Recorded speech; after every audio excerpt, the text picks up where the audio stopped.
What's going on? Good morning. 6 o'clock from the 104.5 The Zone Studios. I am Robert Walsh. Safety move at Safety Market starting to show a little movement as Marcus May signs with the Miami Dolphins. Titans showed interest in the former Saints and Jets safety earlier in the offseason. General Manager Rand Carthon hosted the versatile defensive back on an in-person visit in Nashville in March, but now their attention will point elsewhere in the robust safety market. The Steelers and Mike Tomlin agreed to a 3-year contract extension, tying him to Pittsburgh through the 2027 season. Tomlin trails just the legendary Chuck Noll in games coached and won for the Steelers. He is 21 wins away from surpassing Noll's 193 victories. Tomlin has won the AFC North 7 times, made the playoffs in 11 out of 17 years, and has 2 Super Bowl appearances. And in the NBA, the Lakers coaching search continues as Dan Hurley turns down their 6-year, $70 million offer and will return to chase a 3rd straight national title.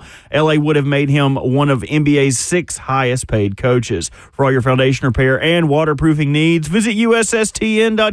Breaking news at once on your home for the Titans and the Vols. This is 104.5 The Zone.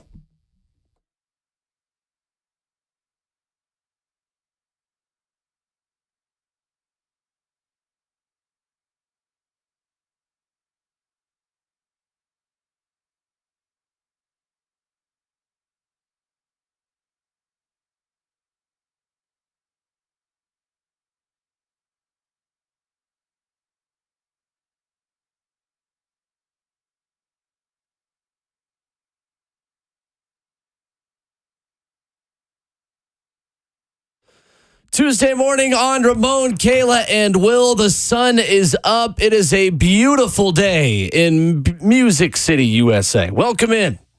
RKW with 104.5 The Zone's Ramon Foster, Kayla Anderson, Robert Walsh. My name is Will Bowling. We've got Where the Titans Fit in the AFC South, VolQuest's Austin Price, 3HL's Ron Slay, safety signings in the NFL and OTA today. There's a ton to get to. And only 4 hours to do it right here on 104.5 The Zone, 615-737-1045. How you join us? Good morning. Good morning. What's up? What's going on, fellas? Not much, man. Having some strong coffee this morning, man. Don't need it, but... What'd I say? A little bit of NWI in the cup this morning? A little dark coffee this morning. I'm here for it, though, man. Happy Tuesday. Taco Tuesday for a lot of folks, man. Do y'all do that by any chance? Like, do you ever make it a point to eat like tacos on a Tuesday? Not really. I've done that sometimes. We honestly do. Either we're picking up something or Keisha's making something at the house usually. But we honor a Taco Tuesday. So you do. It just gives an easier schedule throughout. Hey, what are we having tonight? Yeah. What do you want? I don't know, whatever you want. That is the number one question at homes. What's for lunch for the boys or what's for dinner? What do you want to eat? Those are the 3 biggest questions around any household in America. And they never end. And so somebody has to take charge of something. So to have a public day of Taco Tuesday, yes, that simplifies it. Yep, it absolutely does. Well, Robert Walsh was transformed yesterday. oh my gosh, this is Beautiful. We've got a lead with this. unbelievable. It looks really good. The hair looks good today. What was the process in becoming Robert again this morning? I went home. As I was eating my lunch, I took my braids out and I went to the gym and then realized I didn't take my mascara off my face. So when I get in my sauna with my usual old man buddies, Sam and Richard, they were like, "What the hell's on your face?" Oh. You know, that was very jarring to old men. Yeah. Old men are not used to young, strapping boys such as myself being donned like raccoon eyes. So they thought something was wrong with me. They thought maybe I was addicted to heroin or something. I don't know what they thought. But they were like, "Are you okay, Robert?" "Yeah, I'm okay. I just lost a bet, Sam. Thanks, buddy." Yeah. At least they care about you, man. They do care Look about at me. that. 100%. They were like, "Well, we got to get him back. You got to make another bet." I was like, "Sam, this is how I got in that predicament in the first place, buddy. I can't double down after you already paid the piper. Come on, we got to wait for our opportunity to strike." Yeah. You did a great job. And the singing, I actually thought there was some really good moments in the performance. Yeah, the end of it. That was the really good moment when it ceased to be happening. I enjoyed them rocking out to it. Literally. somebody in the F&M Bank chat yesterday, Famone Roster, I think that was booing you. Yeah, that was Ramon Foster who was booing me. Also, someone called me Crack Sparrow. Which kind of hurt my feelings. That one struck a nerve. That is excellent. I can see that one. That is excellent. Definitely see that one. That's good. Oh my gosh. Crack Sparrow. As Really? we're talking about it, this comes up. Oh no! The flavor saver is elite. It's a picture of Robert if you're listening on the Yes. radio. It From was yesterday. a little hard Close for up. me yesterday though, because when Cheyenne was leaving, she stayed a little longer in the goodbye kiss. It was like, hold on. Whoa. Does she have a thing for grungy looking dudes? Like, Wow. she was like, do you think you could put that mustache back on? I was like, baby, I got to do prime time. What are we talking about? Calm down, girl. Yeah. Did She was trying to get me to be the freak on the leash for real. She Right? was, man. Turned you to a new person. I think you figured something else out in your relationship, Bert. I don't know about that. That stuff is hard to get off. I had to scrub for a long time to get that out of my beard and mustache. What did you do for the eyeliner? Because I look at those things and like that little prickly stuff that they put around their terrible. See, eyeballs. That looked like that hurt. Now look, Kayla can correct me, but yeah, I Kayla, think this is your field right here. Come on, man. You know, I don't wear a ton You of don't makeup. wear. I know you don't wear a ton. No, but you like know the what it's eye called. stuff? I thought it was Which one? The mascara. eyeliner? Yeah, eyeliner. Eyeliner. No. What's so it was a black Eyeshadow. pen. Okay, there you go. Because she kept being like, look up. I'm like, I'm not opening Oh. my eye so you can do this. That is eyeliner. That is Okay. No, eyeliner. that is. And that stuff can be very awful. Well, I used that to make my mustache, and I scrubbed for a good 20 wow. minutes. yeah, I was going to say that's not usually used in hair, but, But I might, I don't know. I like the darkness, the darkness it added to my mustache. So I might just for men. I don't know. I might change my whole personality. What if I just got like an eyebrow piercing? Wouldn't that be cool? that'd be I cool. love the eyebrow piercing. It is the most badass piercing there Yeah. is. If you see somebody Yeah. with an eyebrow piercing, do not. It's like cauliflower ear in the wild. Like if you see somebody with cauliflower ear, don't mess with them. You see somebody with an eyebrow piercing, they don't pay taxes. You know what I think when I see people with eyebrow piercing? Like, yeah, that person will fight it at the drop of a hat. Well, I had a Right. nose ring. Does that count? A nose ring is more cool now than anything, But I especially had if you it got a back in little as a one. sophomore in high school. You was just cool. You was cool. Okay. Like I can hang with you with the nose ring. Okay. Is what I think. Like, okay, she cool. But you didn't think Like I she's was not. mean? She's not. No, I I don't wouldn't have think thought we you were were allowed mean. to have any of these at my school. Well, Dad wasn't happy Will about would it. have looked good with Dad a didn't nose talk ring. to me for about 7 months. Really? 7 months. Wow. Yeah, he was mad. He's mad about the nose ring. Legitimately. Oh man, I You're thought gonna mess about up your broadcasting career Well, without thinking your the nose. same thing happened with my brother Renardo. He ended up Really? getting his ear piercing. My granddad. Yep. Oh my Granddad. gosh, granddad. ear? Yeah. Left ear. He did the left ear, and my granddad he ain't go direct. My granddad was like a toughie. Is a toughie. But with the grandkids, me and Renardo, we was raised with our uncles who same age. Don't ask no questions, okay? Don't ask Sure. no questions about that. Same age. I don't right? wanna ask questions. So we was raised together with David and William, my uncles. So in that, he got his ear piercing. He gave him like a historical rundown on history of what piercings mean and Whoa. stuff like that. Yeah, it was grandson. And eventually, my brother let that earring close up. Yeah, eventually, yeah. Yeah, The it nose closed ring up came before out. he left for school. Sure I did. get it. Sure did. There you go.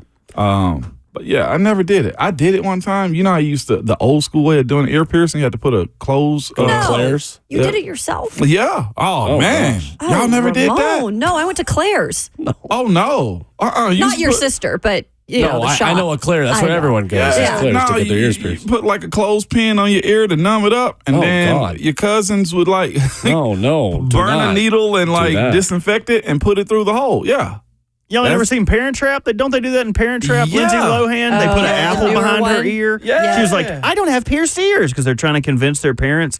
We did that too, but it was not successful. We just bled a lot. I didn't have a cool piercing, like a God. safety pin or anything. Yeah, a I lot do of not them. like this conversation. My cousin's ear piercings are like done in the kitchen at home. They put a clothespin on it to numb it up and then put a needle through it. Yes, 100%. Wow. I know. That's before Claire's. That's it was that. crazy. Before Claire's and Walmart, it was that. I just put like a cigarette out on my wrist when I was in high school. That was my Dang, plan. Yeah, what I Yeah, still I've got heard the that story scar. too. That's It's round right there. That's psychopathic behavior. that's, yeah, my dad yeah. wasn't happy about that one See, either. then nose ring wouldn't have bothered me. like cigarette burn on the wrist, yeah, Kayla, I probably couldn't have hung out with you. And we went to Disneyland the next day. My mama would have said, you can't hang out with that Kayla girl. Shoot. I was really good in school. Does that count? No, not at all. Not really. That's even people you ain't got to worry about. Good enough to fool you, bad enough to get you arrested, man. Absolutely not, Kayla. 615-737-1045. Our question of the day this morning: if you could have a drink with one current athlete, Ooh, who would it be? I got a good one. I like this one. Go for it. I'm sure y'all got it. Oh, we're giving it up right now? Yeah, why not? It's going to make sense.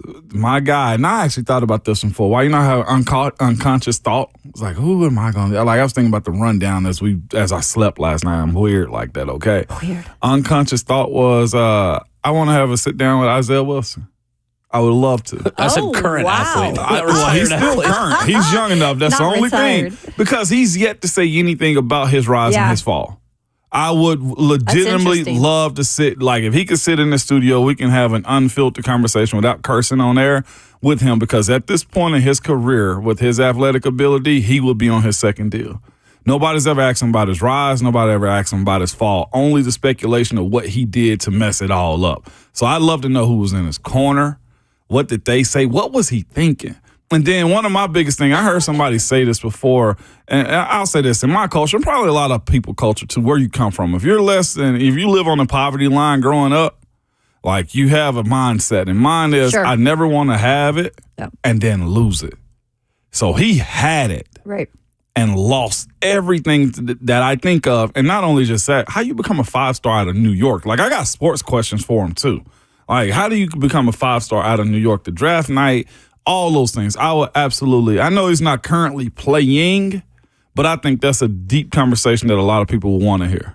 He should be talking to NFL symposiums right now, rookies. He should. If he's grown up. I don't know if he's grown up yet. So I don't want to wet blanket our fun we've had, but I'd absolutely love to have a conversation with him. Okay? I knew Ramon would go something out of And there. I was not trying to. I was just like, No, who the I hell get did it, though. talk to? You explained I'm it going to well. fix him. Yeah. Yeah. Or just, he's got money still to be made with his mess up. Yeah. Right. Kayla? I could go a lot of ways, but my heart always goes to one athlete. Yes, Travis knows this too. I've always had a crush on him. Oh. Ricky Fowler. Oh, And yeah, not yeah. because, That's a he is predictable answer. literally the coolest guy that you'll ever meet. I got to hang out a little with him at the Memorial when I used to cover the Memorial up in Columbus. We did, Jack Hanna had a thing that he collaborated with the Memorial every year, and he would bring the animals out for the golfers, and there was a few golfers every year, and Ricky was one of them one year. We got exclusive access, being the CBS affiliate.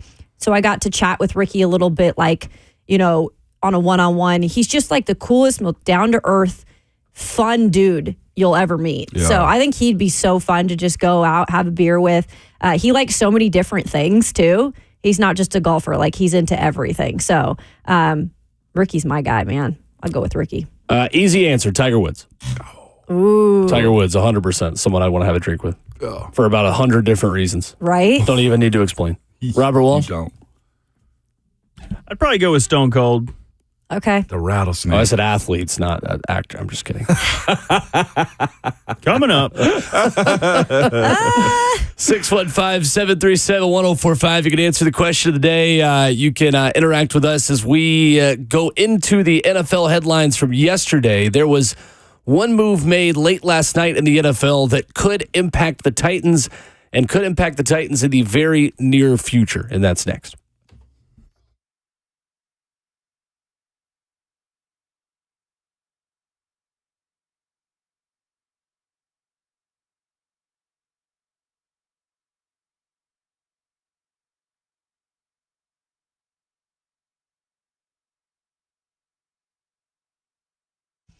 Hey, are you not able to enjoy this summer so much because of that joint pain? Well, this is the best time for being outdoors, but if your knees, shoulders, back, or hips are hurting, you probably can't do that as much as you'd like. Hey, it's Kayla Anderson. Don't suffer any longer. Non-surgical joint pain relief is here, and it is at QC Kinetics. You can call them today to get started. QC Kinetics is the nation's leader in regenerative medicine, and I'm talking about lasting joint pain relief.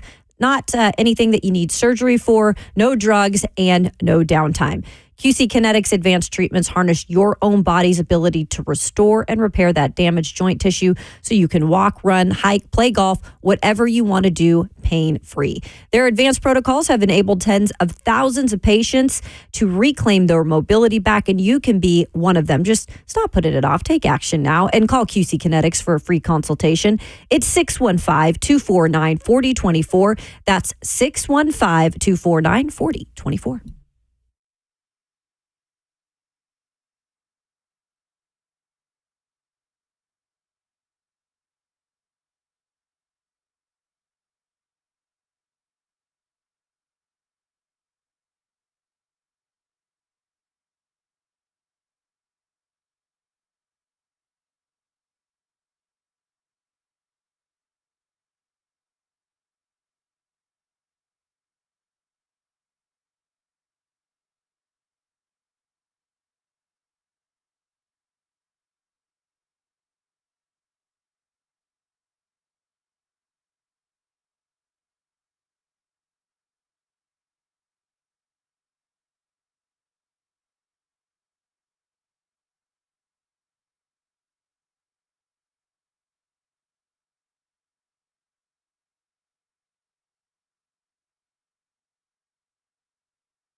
Tuesday morning on Ramon, Kayla, and Will, RKW.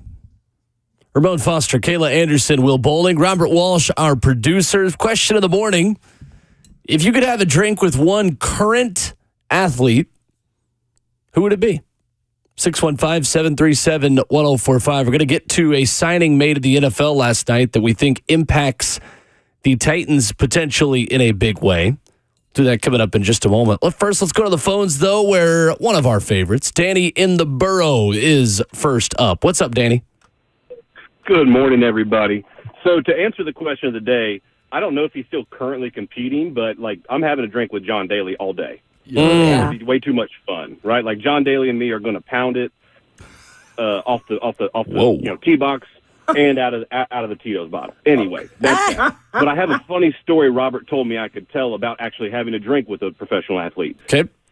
So real quick, back in 2010, I was still living half in Nashville, half in Cincinnati. But during the summer, the Cincinnati Reds had this thing when Dusty Baker was the manager where they called it the Baker's Dozen season ticket package. And it was all 13 Sunday home games you could buy a package for. And so I got that, and me and my dad and brother would split them when we'd hang out. Back then, there was a Hooters on the Kentucky side of the Ohio River. Right after the Sunday game, me and my dad are like, let's go grab some wings and a drink. We'll go hang out. We walk in, and Barry Larkin and Pete Rose were sitting at the frickin' bar of this Hooters, right? So me and Dad start to panic. We're like, what do we do? What do we do? What do we do? They're heroes. What do we do? So we, chill for 30 minutes. I end up sitting at the bar with my dad. We're talking to the bartender. Hey, what is Pete drinking? I want to get these guys a drink real quick. Barry had left. Pete was still there. I was like, hey, what's Pete drinking? I want to buy him one. He was like, I'll get you as usual. He brings me what just looked like a giant glass of raw whiskey. Anyway, I walked it down to Pete Rose, and I was like, Mr. Rose, lifelong Reds fan, I think that you're one of the greatest of all time. I just wanted to do you the honor of getting you this drink. And he's like, do me the honor of sitting down and sharing one with nice. me. Oh, wow. Okay. So I waved my dad over. We hang out. We end up, tying one on with Pete Rose. We end up out on the patio, right? And the patio is literally on the Ohio River. You're sitting there, it's over the Ohio River, right? With the pillars down in the water. We get so drunk, Pete Rose made me a bet that I wouldn't jump over that dang railing. I was like, I'm going to do it right now, Pete. If you pay me, I'm going to do this. And he was drunk. He's like, no, you're not. No, you're not. So long story, a little bit less long. I ended up jumping into the river. The current took me, and I swam my rear end from the Kentucky side of the river back to the Ohio because I couldn't get back into Kentucky. I get over to the Ohio side. There's cops waiting for me. I got a ticket for reckless endangerment of myself and wasting taxpayer or emergency people's time or whatever. I end up they wrote me the ticket, let me go. I took a taxi back to Hooters. My dad thought I was dead. He was there with Kentucky cops thinking I was dead. And I went there and damned if Pete Rose didn't take $100 out of his wallet, pay me, and leave. Oh my gosh. Wow. Pete getting in trouble for gambling again. That is a legal bet that Pete Rose could make. Yeah. It was a completely legal bet. That it was is wonderful. wild. It was perfect. And that's actually when I just took a new job recently, they were like, hey, in this newsletter, tell us something about yourself. And I told that story, and the CEO was like, that's the best thing I've ever heard. Yes. That is wild. Congratulations, Danny man. in the Borough. Glad you're alive. That's tough. Danny in the river on that night. Danny in the river. Thank you, Danny. That is because you do not mess with that current in any of those rivers that have those undertows. The temperature of the water is probably freezing. I was about to ask him, did you not see the current? But if they were drinking, did the current matter? No, it did not matter in those moments. No. Jeez. That's unbelievable. Yeah, they have a river walk area too over there. So it's actually pretty nice. He described that perfectly. That's Way to go, That's incredible. So, to me, that tops everything. You actually had a drink with a famous person, not currently playing at the time, obviously, but the story to go along with it. Yeah. My goodness. But having a drink with Pete Rose in Cincinnati is actually that's the ultimate let's go moment right there. Yeah. That's not he said raw whiskey is a great description. Big glass of whiskey. That's pretty cool. A couple answers on Twitter at Ramon Kayla Will. Brent says Aaron Rodgers. I don't know if y'all are going to be drinking. You might be taking something else, to be honest with you. That's true. No Context Tennessee Titans, love that account, has tweeted us and says Nicholas Westbrook-Akine. Okay, NWI. Y'all can have a cup of black coffee. He seems like you leave this conversation happy. Man, that's such a great dude. Yeah, he's 100%. solid. Chris says Ryan Tannehill, just to ask him on what he saw on that last interception against the Bengals. Oh, that's pretty funny. I thought we were removed from those responses. No, absolutely Clearly not. Who gave you that impression? Clearly I not. thought people were better. Absolutely not. Never. That is. Absolutely Y'all not. Giving too much credit. Remember how often that used to come up, Yeah. though? Of course. And steal. What am I Still, talking? yeah. And steal. What am I? Yeah, exactly. Yeah. Amazing. Oh, man. Yeah. Oh, me, oh, my. That's solid. I got criticized for my choice, of course. Will retweeted the Isaiah Wilson meme with the side eye. Yeah. Caleb goes. And no context Tennessee Titans said exactly what I did. He said current athlete. Current athlete. I want you to find out where he is. I want you to put your investigative cap on, and I need you to find out where he is currently. Miami. I tried Next this question. morning still. I tried. His account is still up, the Gigi Bowser one. Yeah. But Isaiah zero Wilson, who posting. we're talking about. Yeah, zero posting, zero anything. I can't even look and Okay. see the tag stuff.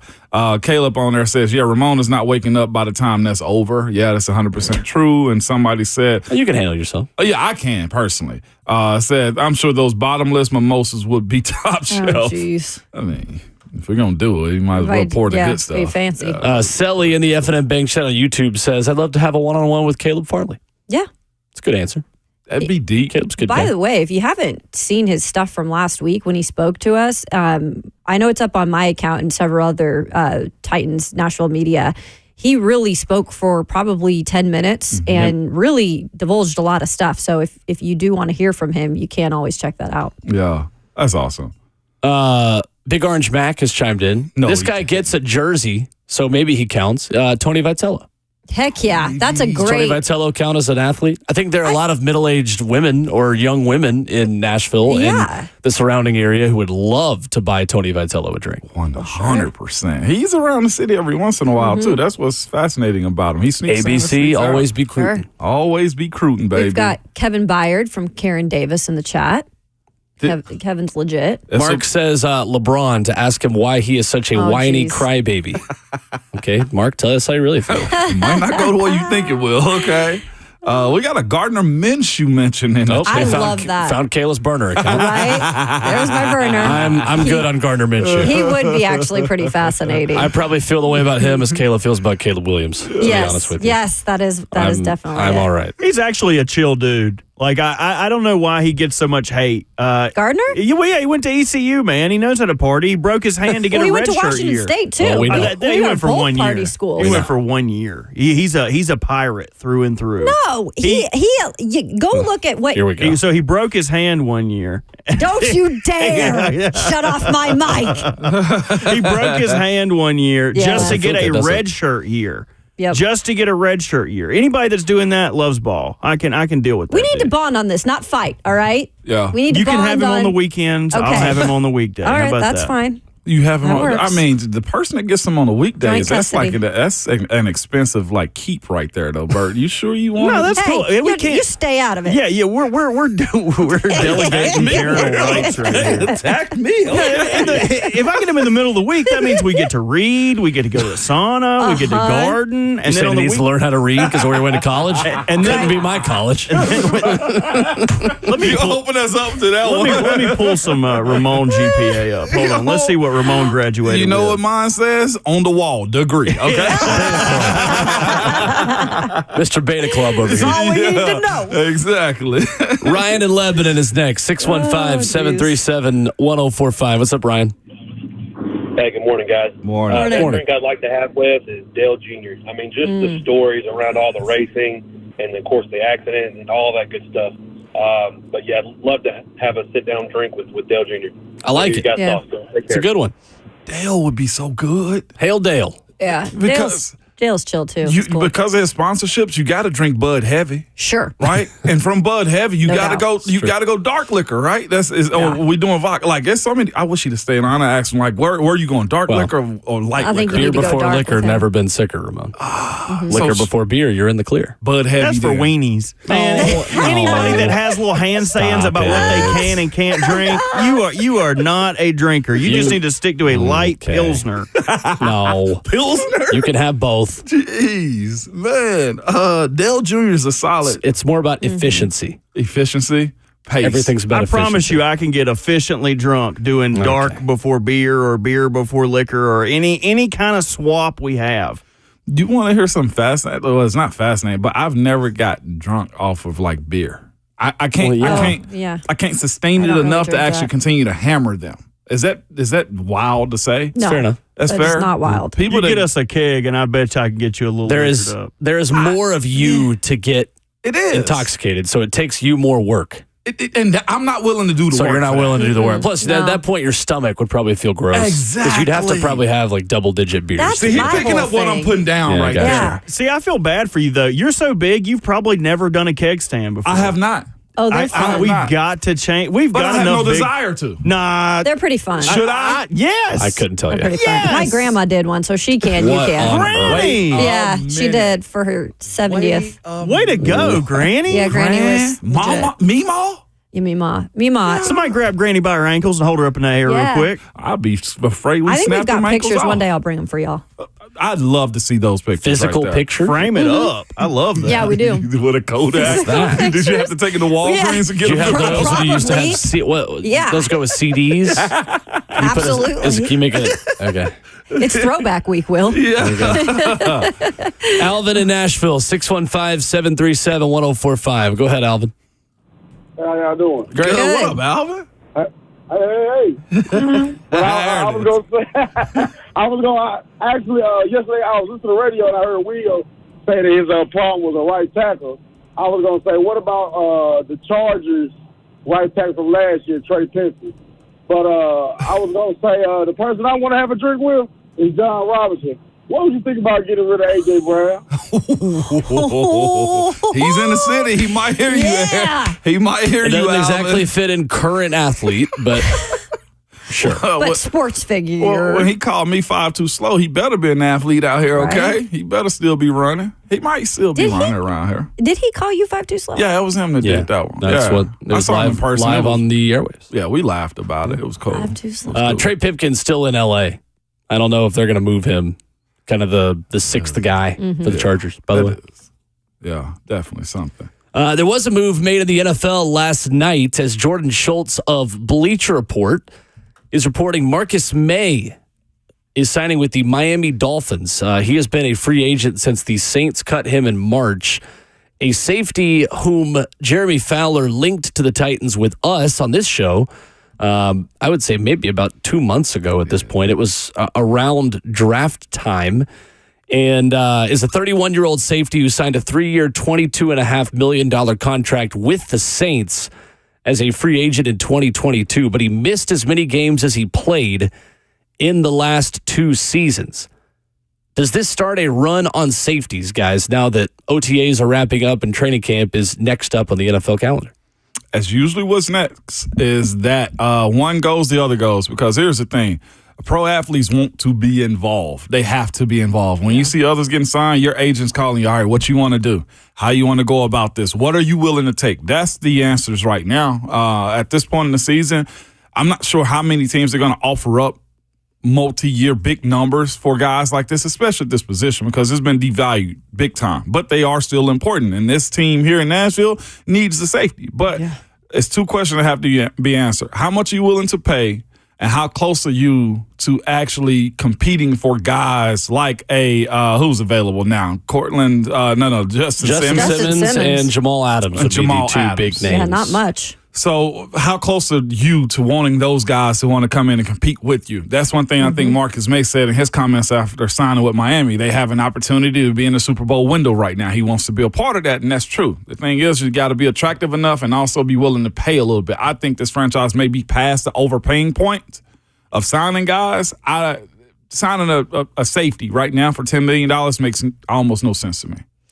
I look at it as, first of all, Marcus May, that is one of the names that we clearly, have kind of connected here, could be a possibility. The biggest thing with him that I'm okay with him signing elsewhere is just being available. He hasn't really been available the past 3 seasons. I think the most in the past 3 seasons he's been available is 10 games in 2022, just 7 games in 2023. 31 years old, and I know most of the safeties on the market right now are at that 30 age, including Justin Simmons. Titans. The difference is I think Justin Simmons still has the body of work and the availability there, that has kind of been proven as of late. So that's, I think, the number one target for the Titans if they want to spend that money. And that's the thing, Ramon. I do think they have enough money to go there if they want to do that. And it was something that we asked before the draft. We asked this question either to Brian Callahan or Rand Carthon. I can't remember which one. I think it was Rand. And he pretty much alluded to the fact about drafting a safety. Hey, there's still a lot of guys on the market.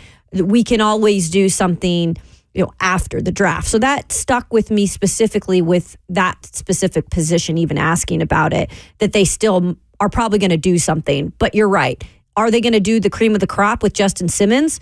Or are you going to try to just do something more depth-wise and believe in Elijah Molden? There are a lot of choices, to be fair. I mean, Jamal Adams, Justin Simmons, Eddie Jackson, Quandre Diggs, Micah Hyde, Tracy Walker, Jaron Kearse, Adrian Phillips, Deshaun Gibson, Kareem Jackson, and all these guys are 29, 28 plus. The youngest option out of all of them is Jamal Adams. Yeah.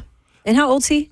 28 and a half. 28. Okay. My question is, what in the heck happened to Eddie Jackson? Got old. Yeah. Like, He'll be 31 this year. He'll be 31. Fascinating, man. He's out there, of course, Bama Connect. We'll see how it works out. It's funny that we want an important piece, but teams don't seem to value the position as much as we do as fans and people that cover the sport. It's a necessary thing they got to get taken care of, though.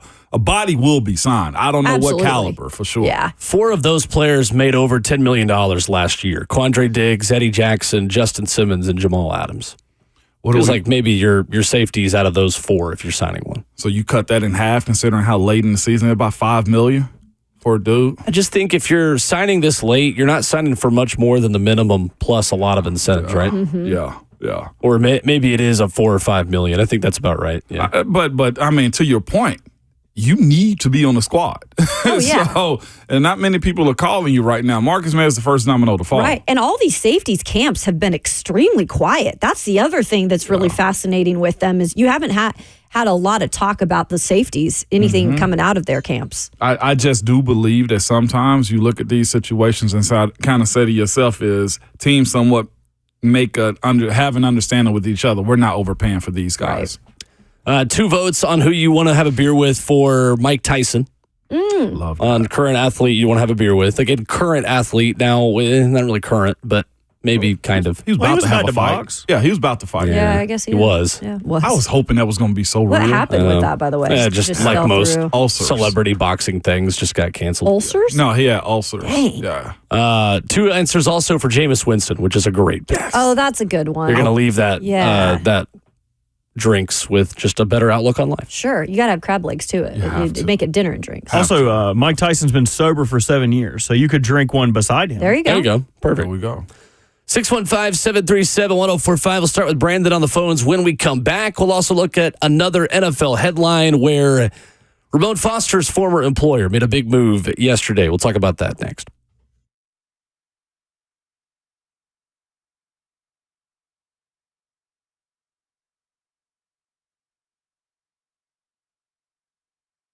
Hey, it's Will Bowling. If you're running a fast-growing business in Nashville, listen up. NetSuite's Business Grows Here event is coming to Nashville Tuesday, June 25th. Don't miss it. Why Nashville? Well, because NetSuite knows Nashville is a hub for entrepreneurs with forward-thinking founders, a top talent pool, and pro-business leadership. Apply to attend the business event of the year, Business Grows Here, taking place at the Conrad Hotel on Tuesday, June 25th. You'll learn how Tennessee is paving the way for new business growth and capital, see how technology fueled by AI is shaping the way we grow and run our businesses, and you'll be inspired by leaders who have built and led billion-dollar businesses like Jamie Simonoff, founder of Ring Video Doorbell, and Burke Nihill, CEO of the Tennessee Titans. NetSuite by Oracle, Business Grows Here, is free to attend if you qualify. So apply right now to find out because seats are going quickly. Block out your calendar Tuesday, June 25th. Apply right now at netsuite.com/Nashville. That's netsuite.com/Nashville.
Wrapping up hour number 1 of Ramon, Kayla, and Will, RKW 104.5, The Zone. Coming up in 15 minutes, Danny Hurley's decision.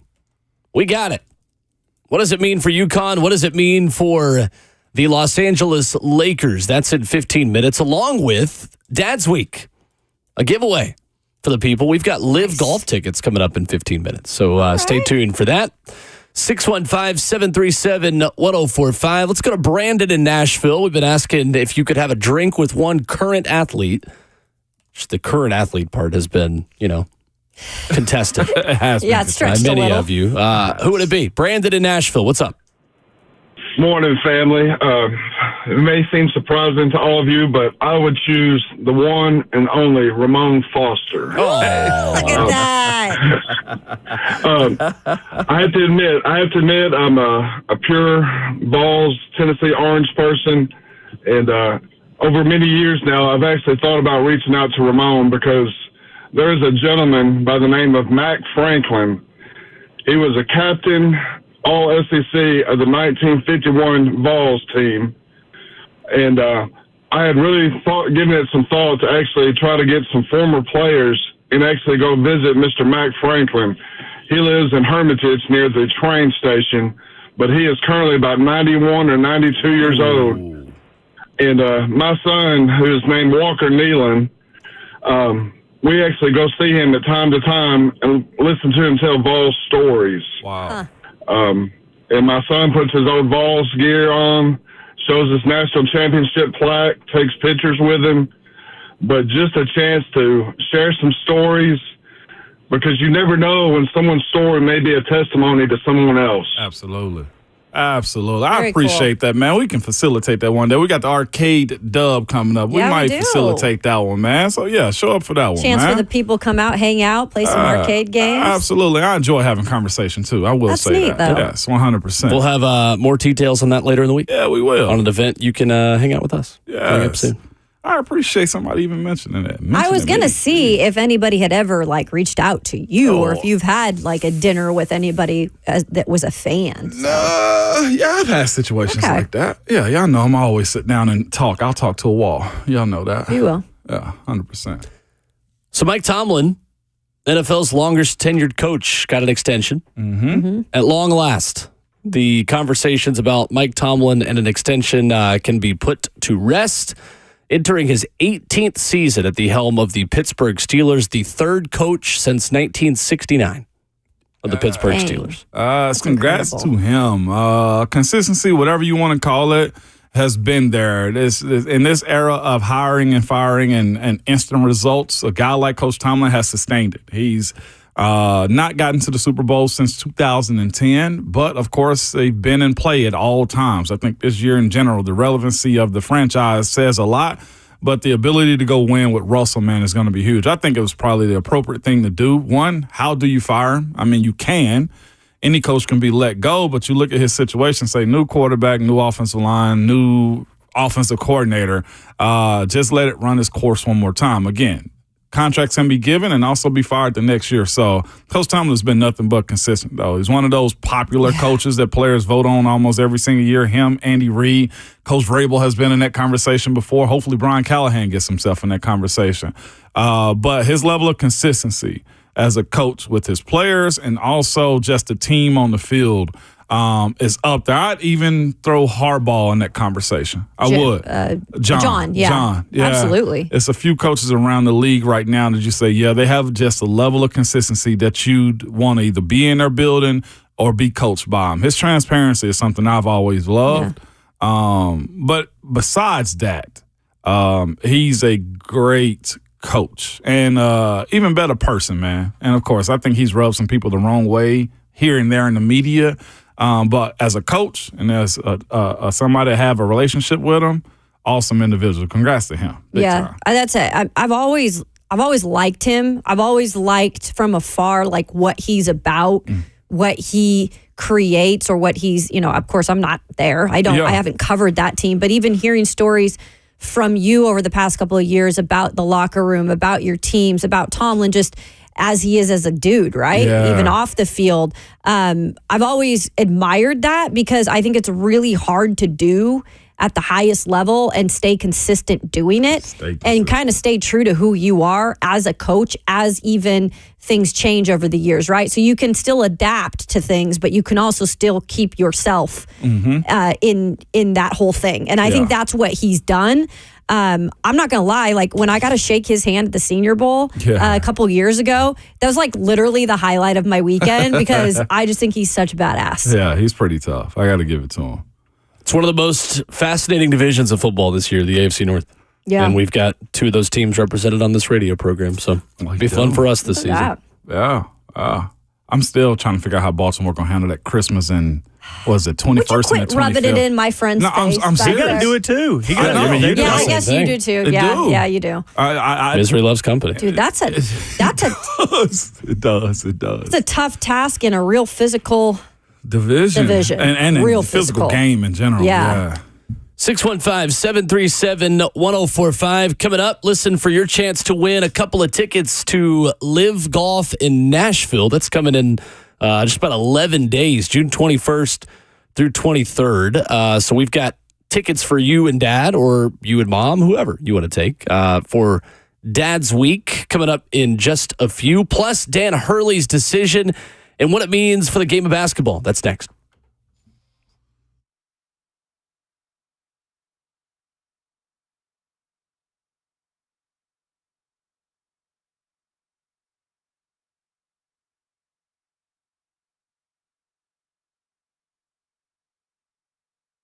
Hey, it's Will Bowling. Is it time to replace your air conditioning unit? Well, hey, if the answer is yes, then call the expert team at Lee Company today and ask them about their current special financing offers. And you want to go ahead and do it before the heat wave comes here in Nashville. I don't know if you've looked ahead at the weather coming up later in the week. It is summer weather here in Middle Tennessee for the foreseeable future. And your heating and air conditioning system not only keeps your home comfortable year-round, it can also help enhance the quality of air around you and for your loved ones as well. So don't wait until your old system breaks. Have Lee Company take a look today. You'll be glad you did once that weather gets a lot warmer. And right now, you can get $1,250 off the price of a new air conditioning unit. That's right, $1,250 off. Give them a call, 615-567-1000, or visit them online at leecompany.com. 615-567-1000. That's Lee Company, all you need.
7 o'clock. Good morning. What's going on from the 104.5 The Zone Studios? I am Robert Walsh. Safety market starting to show a little movement as Marcus May signings with the Miami Dolphins. Titans showed interest in the former Jet and Saints safety earlier in the offseason. General Manager Rand Carthon hosted the versatile defensive back on an in-person visit into Nashville in March, but now their attention will point elsewhere in the robust safety market. Steelers and Mike Tomlin agreed to a 3-year contract extension, tying him to the Pittsburgh Steelers through the 2027 season. Tomlin trails just the legendary coach Chuck Noll in games coached and won for the Steelers. He's 21 wins away from surpassing Noll's 193 victories. Tomlin has won the AFC North 7 times, made the playoffs 11 out of 17 years, and has 2 Super Bowl appearances. And in the NBA, the Lakers coaching search continues as Dan Hurley turns down a 6-year, $70 million offer and will return to UConn to chase a third straight national title. LA would have made him one of NBA's 6th highest paid coaches. For all your foundation repair and waterproofing needs, visit USSTN.com. Breaking news at once on your own for the Titans and the Vols. This is 104.5 The Zone.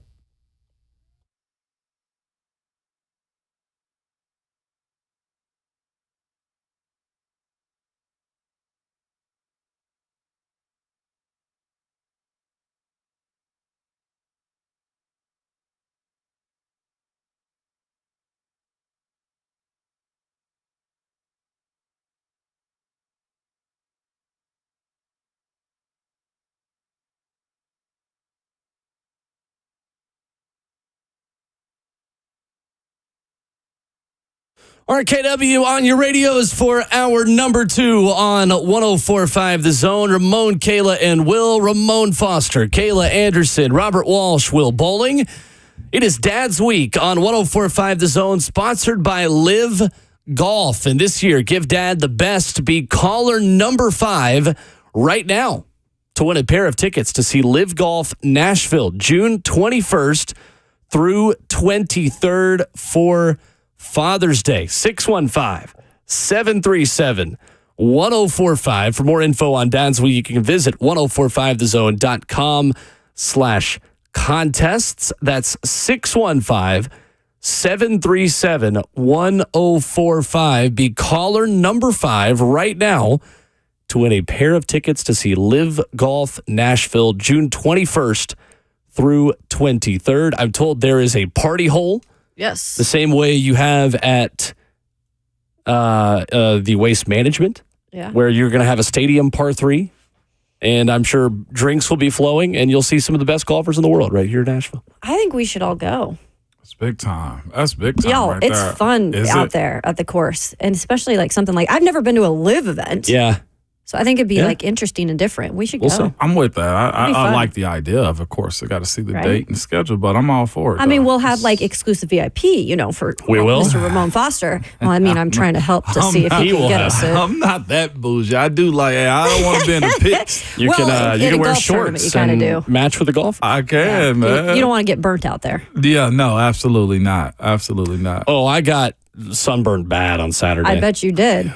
Because I did not stop at, we did stop at Buc-ee's, but I did not do a sunscreen pickup at Buc-ee's. It's difficult. I feel like the top of your legs might be the worst place to get sunburned. And that is where I got sunburned over the weekend at the worst. Because just sitting at the Tennessee game. The top of your, okay. For guys, mine's like my, like by my armpits, like when you wear a bathing suit for females. Because you forget you forget to like get the sunblock in between there. Yeah. So that's like my worst spot. And the tops of your feet. That's a sneaky one. Like if you're laying out on the beach. Worst for me has been the forearms. Like just laying out. I've never had that. Like that forearm area on top of it is the worst. You get sunburned? I do. I have. Yeah. I've had it on my nose and my forehead too. No, don't mess with that. I didn't think I could. I was like, black people can't get sunburned. Like, what are you talking about? And lo and behold, your boy here puts on sunscreen every once in a while. Robert Walsh, who is heading to Live Golf? My good buddy Jason. Jason. No, Jason. It's Jacob. Jacob. Wrong Jacob. Let's go, Jacob. The old producer. Our boy Jacob. But if you didn't win today, you got chances to win with every other show. So Brandon Blaine, Buck, 3HL, just listen throughout the day for your chance to win tickets to Live Golf. Awesome. Love Solid that for him. It'll be fun. Gabe tells us on Twitter he'll be there. You can go hang out with Gabe. Nice. Shout out to Gabe. Everybody give it up for Gabe. People were very excited about these tickets at the golf tournament. They had them as prizes for some of the, if you had the longest putt or whatever, you won tickets. Yeah. People were very upset when they did not win these tickets. So a highly sought after item. I think it's going to be a good turnout. I mean, and Will said it, you are talking about some really great golfers. Just because we can't watch the Live as much as you'd like, there's some of the top in the world that are on that tour. So interested to see if, or hope that John Rahm is healthy again at that point. Yeah, that'd be good. Got hurt last weekend. What happened with him? Just got hurt, just pulled out. Okay. Didn't really land right, so he pulled out after that. Yeah. Okay, for sure. I didn't know if you knew, like, he had, like, a hammy, you know what I'm saying? Is there, like, an injury report we got out there? It's always weird with golf injuries, I know. It could be anything. Yeah, it could be anything with them. But, of course, with the mechanics and how the body got to line up, you got to have it all together. It says he has a foot injury. There you go. See? Like the most random thing. And someone was asking about John Daly earlier in the show. He withdrew from the last tournament he was playing in with a thumb injury. I saw that. So John Daly's still golfing. Okay. He's connected with this area. I think he has like a course, like he has a connection to some local course here. When I was doing a feature at News 2 a few years ago, he was there at the pro shop doing some stuff. So I think he's connected somehow here. There is a John Daly Golf Classic hosted by the Margaritaville Hotel in Nashville. Oh, neat. There you go. 615-737-1045. Dan Hurley staying at UConn yesterday. Sources told ESPN's Adrian Wojnarowski. Dan Hurley, in a statement released by the University of Connecticut, says, "I am humbled by this entire experience. At the end of the day, I am extremely proud of the championship culture we have built at Connecticut. We met as a team before today's workout. Our focus is getting better this summer, connecting as a team as we continue to pursue championships." How surprised are you Danny Hurley staying in college? I'm very surprised. Y'all know I had him. He's gone. I said it last week, right? He gone. That's exactly what I was thinking. I thought the money would have been there, the prestige of coaching the Lakers. But college coaches usually have a mindset. How much control can they actually have? What is actually their system? And college and pros mindset as far as the players are totally different. I wonder what kind of conversation was had around culprit. Hey, is LeBron James. I do. How much control? How much longer he has to deal with, one of the best, if not the best player, one of the best players to ever play in the NBA, his power with the team. Those are the questions I'm sure happened yesterday because he had to sit down with him Sunday, Monday. Decision's supposed to come on Monday or whatever. Right. And that plays a part in it. He can have a statue built at UConn. Mm-hmm. He can get chewed up and spit out in Los Angeles. Sure. And then, of course, the money, I was looking at it. So I think they double the money from what he's supposed to make, like $10 million or something out there. That's essential. Well, I don't know what Connecticut taxes are. It's pretty expensive, too, in Connecticut. Yeah, it is. It's pretty expensive in Connecticut, too. But L.A. living at that $10 million probably is just the same as him living in Connecticut, too. So he's got a level of comfort there. L.A., I think if you miss, I don't know if you can go back to it like that in the pros. Yeah, I wasn't overly surprised just for the fact that I think he wants to achieve something there that hasn't been done a lot. And that's, the trifecta. 3 straight national championships. That would be if he could get it done this year at UConn.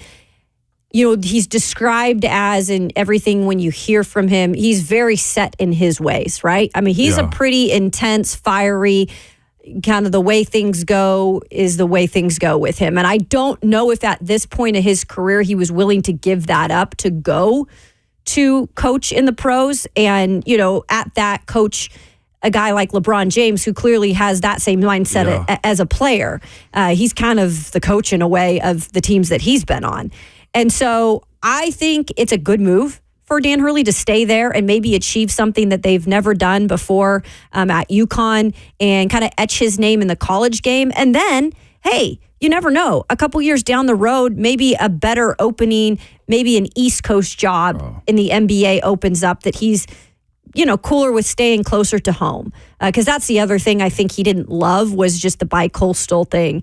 I mean, transferring his life, his kids, his wife's life over there at this point, right? Yeah. So I liked the move to stay.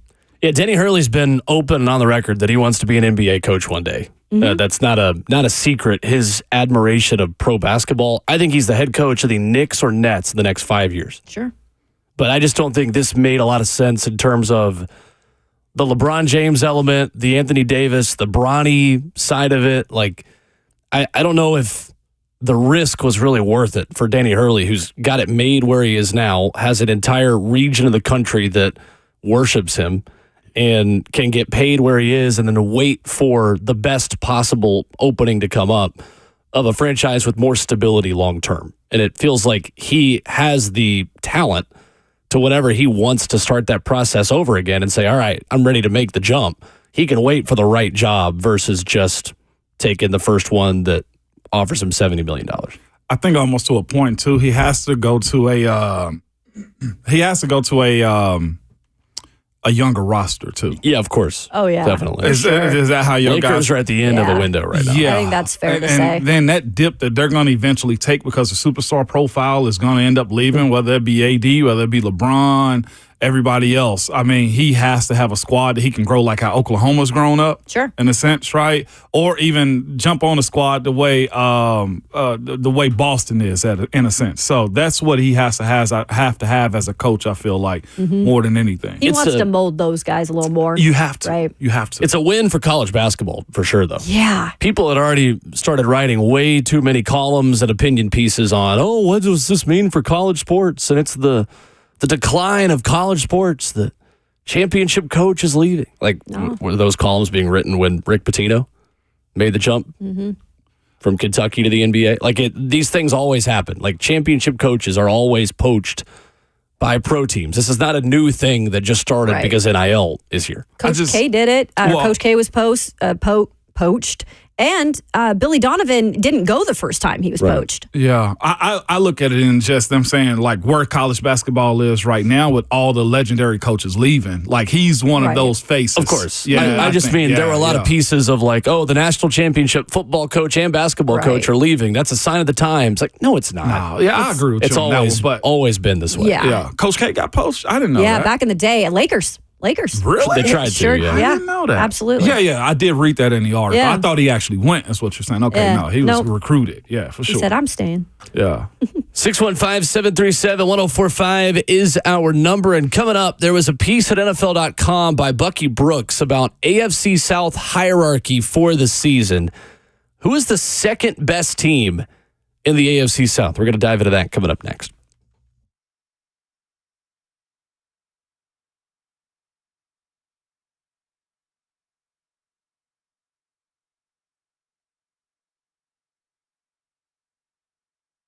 Don't let the rising cost. Bert's paying me back because I coughed in his ear again. That's on me, man. But don't let the rising costs and high interest rates bum you out. Genesis Diamonds is rolling it all back with zero interest financing and even better value prices. Because right now at Genesis, get zero interest for 5 years on any purchase. A handcrafted Corey ring with the GIA certified diamond is only $100 a month. They have wedding bands, colored bands, fashion, necklaces, just $40 a month, all right? You can pick any item, pay zero down, and spread your payments over 5 years, even the sales tax.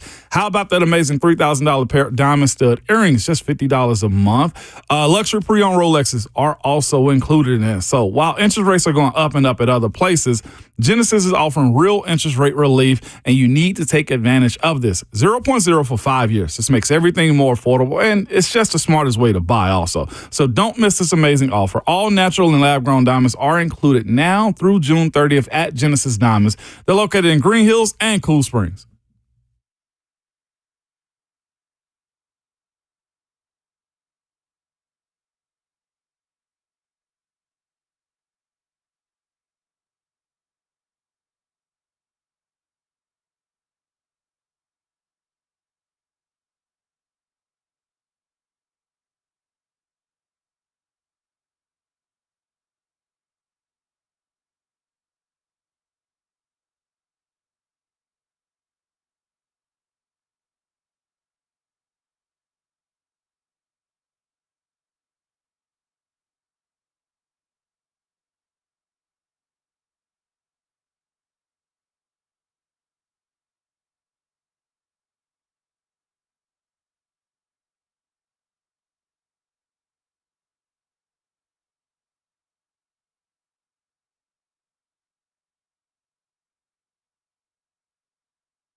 So Bucky Brooks at NFL.com has written an article, and it's Hierarchy of the AFC South.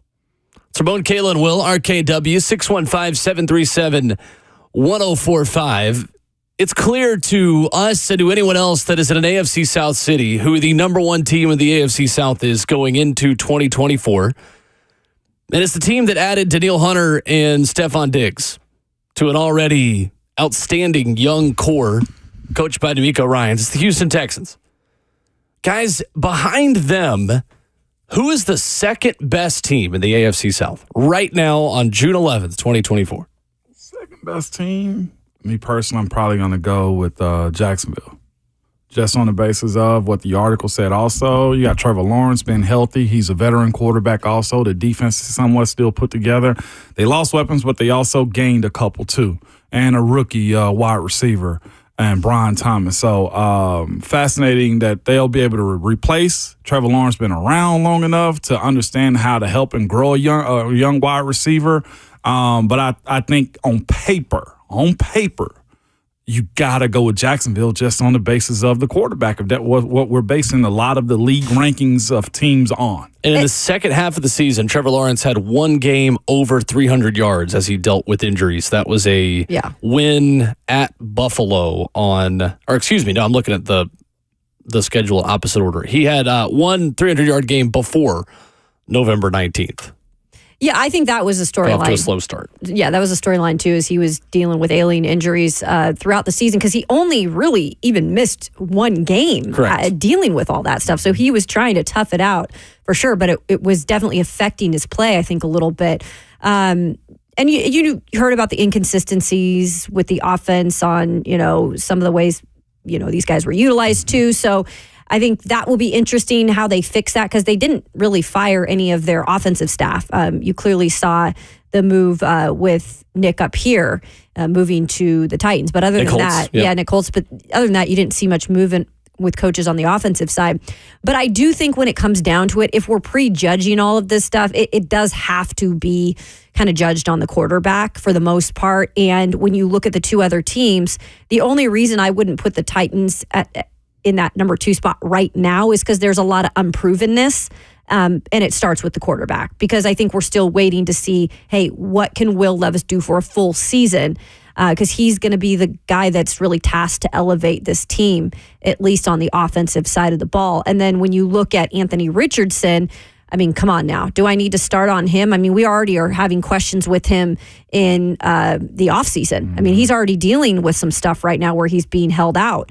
So I think when you put that all together, you have to kind of go with Jacksonville right now. I'm not saying they're going to be that team once the season starts, but right now, like you said, Ramon, on paper, yeah, give me the Jags in that second spot. Bucky Brooks writes on NFL.com why Jacksonville could win the division. After falling apart down the stretch last season, Jags could reemerge as the top dog if Trevor Lawrence and co. regained their magic as one of the most dynamic offenses in the AFC. Lawrence faltered in the second half of the season when injuries suppressed his superpowers, from the pocket. With number 16 healthy and surrounded by a diverse cast of playmakers, the Jags could ride their franchise quarterback back to the top of the South. I don't know if their receiving core is significantly better than it was last year. Calvin Ridley and Zay Jones are out. Brian Thomas Jr. And Gabe Davis are in. Gabe Davis is an interesting receiver to me. He has always been a deep threat guy. He was a Josh Heupel offense guy at UCF, 746 yards last season. But he averages 16.5 yards per catch in his career. He is the deep target wide receiver. The problem for Jacksonville is, can they protect Trevor Lawrence long enough to throw the ball deep to him? Yeah. And that's part of his issue, too, is getting his tackles together and just his offensive line. I felt they did a lot of movement last year, moving tackles to guards to tackle and stuff like that. I think Cam Robinson's the left tackle there. He was in and out, I think, early in the season, too. But again, to get an opportunity to get healthy, that's what you're dealing with in Jacksonville. One thing also for Trevor Lawrence is his ability to get down when he's using his legs. I did think in Jacksonville, I saw more of his athletic ability. I knew he was athletic, and we saw it in college too, his ability to run and everything. This is a running type of division that we have now in the AFC South. Every quarterback is mobile.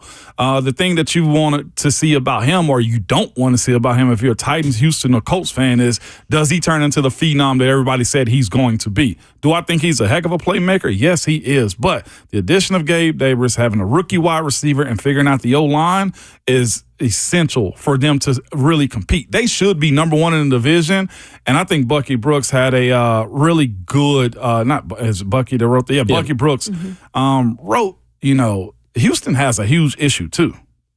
You think well, hold on. You think Jacksonville should be number one in the division? They on paper with what they've done and how long that team's been together, and Doug Peterson. Ooh. Hear me out as far as the history of it. Okay. The history suggests with Doug Peterson and a more seasoned quarterback, and you also have the addition of Trevor Etienne there. Travis Etienne. You have defensive players on bookends as far as the tackle. I mean, as far as the DNs go, you got D tackles, you got linebackers. Like, they have everything. On paper, they should have. They got a Super Bowl winning coach also. But Houston's issue to me is now everybody knows. If I was a betting man, I'd say that Houston-Jacksonville, as it stands right now, I'd probably give the edge to Jacksonville. Oh, wow. On paper. Well, it is weird because last year, Jacksonville, what you're kind of describing here, was in that pressure situation as like, hey, it's on you now, Trevor Lawrence. Hey, Jacksonville Jaguars, you now have to, you're tasked to win the AFC South. You're supposed to go far into the playoffs, right? And then they completely went backwards. And then here emerges Houston out of nowhere. And, we believe in C.J. Stroud, obviously, and I think that will be the big question moving forward. Can C.J. Stroud build on his play in that sophomore season instead of kind of taking a step back now that people have seen him, now that teams have seen him, right? That's the big question. How does he adjust as well? And so I think that's an interesting take, Ramon, and I kind of understand what you're saying, because I do need to see Houston come back and prove they can be this team building upon themselves instead of going backwards. I think they can do it. I think they have the talent too. I'll say this. I don't think I'm far off in saying I think Jacksonville is probably going to be number one in the AFC South. If I was to predict it, they also have the addition of Eric Armstead this offseason. You got Josh Allen. You have, Trayvon Walker there too. They do have a linebacker core, Olukon and Devin Lloyd. Yeah. So, and again, to me, the sophomore slump, I don't even want to call it a slump. I think Houston's still going to compete. But now everybody's got tape. Now everybody understands what Houston's a part of. That next year jump that we've talked about that Houston has to take, I think has become a lot tougher. Mm-hmm. Now they've bettered themselves. They got defensive players too. But what Jacksonville has over them, to me, is they got veterans that understand how to play the game a lot better than what Houston has. That's me on that one. I don't know, though, because with what Houston has added to me, Ramon, of the front four for them of Folo Fatukasi. Yep. On the edges, you have Daniil Hunter and Will Anderson Jr. with Danico Autry. That front four is going to disrupt, the Jacksonville offense, because Jacksonville is not much better up front than the Titans if the Titans improve this year. And then you have Derek Stingley at corner. And the four wide receivers for Houston of Nico Collins, Tank Dell, Stephon Diggs, and John Mechie. I know John Mechie didn't do a lot last year. Obviously, the extenuating circumstances with his health and his battle with cancer is well documented. But as he gets back, that offense with Joe Mixon now as well in the backfield, I see what you mean in the sophomore slump. I think on paper, Houston is just so much better. I can see that being the case, but again, my thing is the adjustment period that they have to have too, and just if we take PFF for what they are also, there's my thing. If you look up the matchups between gradings and everything else, I think Jacksonville has the edge on it offensively and defensively. That's again, I'm not saying that it correlates one to another, but as far as playmakers for either side, at cornerback, safety, that defense is more stacked than I think we're going to give it credit for. And the same thing can go for Houston, too. Houston's defense is legit. They got some guys they got to plug in and play. My thing is this is where we get into the conversation on the Nico, too, is I ain't going to deny it that he can play. But he's also at that age to how much do you have to pace him? How many reps can he play? He's in a new place. Yeah. How much do you have to pace him through? I feel better about Jacksonville pace as opposed to Houston's also with how they're going to line up. And again, the biggest issue Jacksonville has is that O-line. It's the O-line. They cannot, that's the thing with me with them that's game changer in terms of the offense, at least, and Trevor Lawrence being able to be Trevor Lawrence, is they have to improve this line. You cannot give up that many sacks. They allowed too many sacks last year to have Trevor be able to do anything, right? And he was not healthy, obviously, but that's part of it. It is. So I think that's what I'm looking at, Moan. If I can see some improvement in that offensive line on Jag's side, I think they could be in a race there for that top spot in the AFC South with Houston. They signed Mitch Morse. They got Brandon Scherf also there. They made some moves.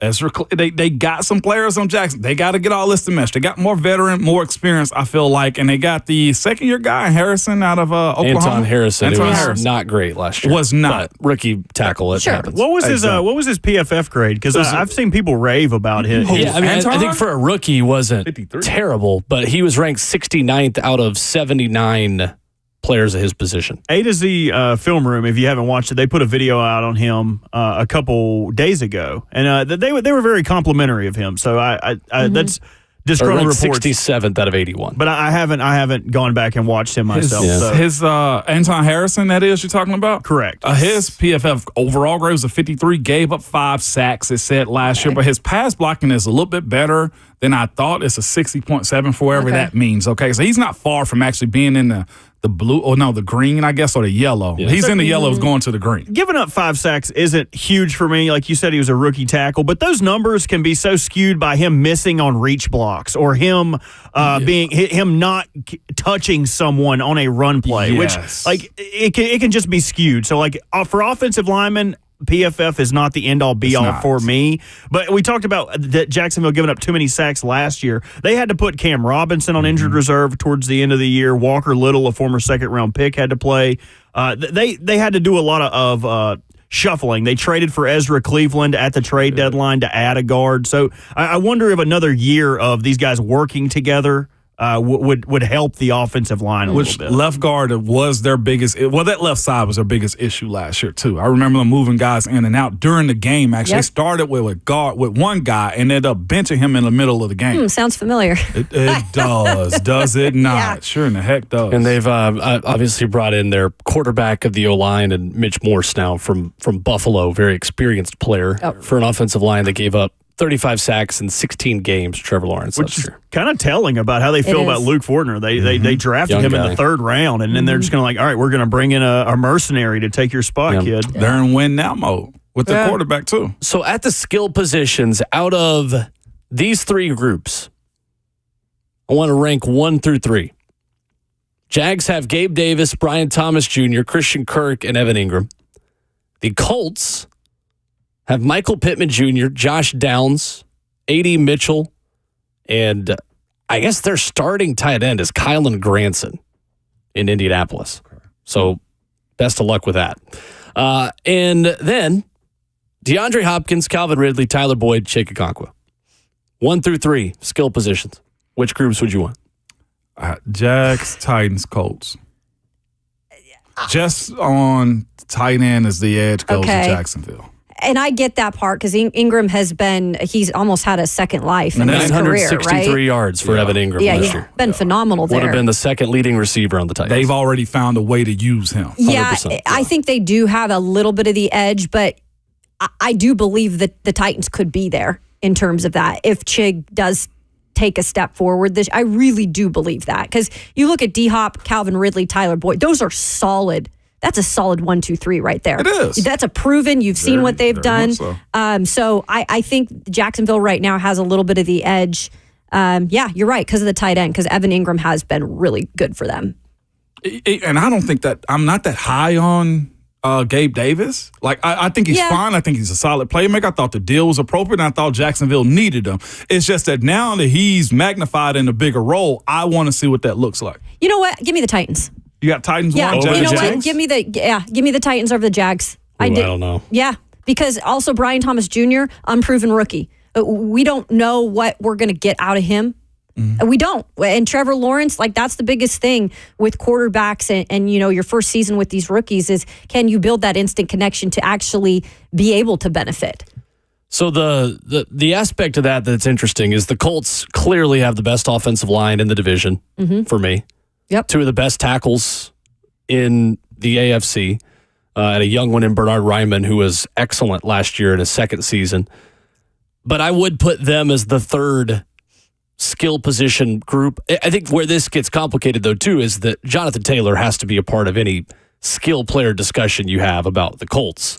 Similarly to the way I think Tajay Spears and Tony Pollard have to be a part of that for the Titans. I don't think the gap is very big between those 2 teams of the Titans. When you look at them on paper, when you look at the offensive line, and I know it's improved. I know they've made some changes, and Anton Harrison will take a step, but I just feel like the Titans and Colts are right there together.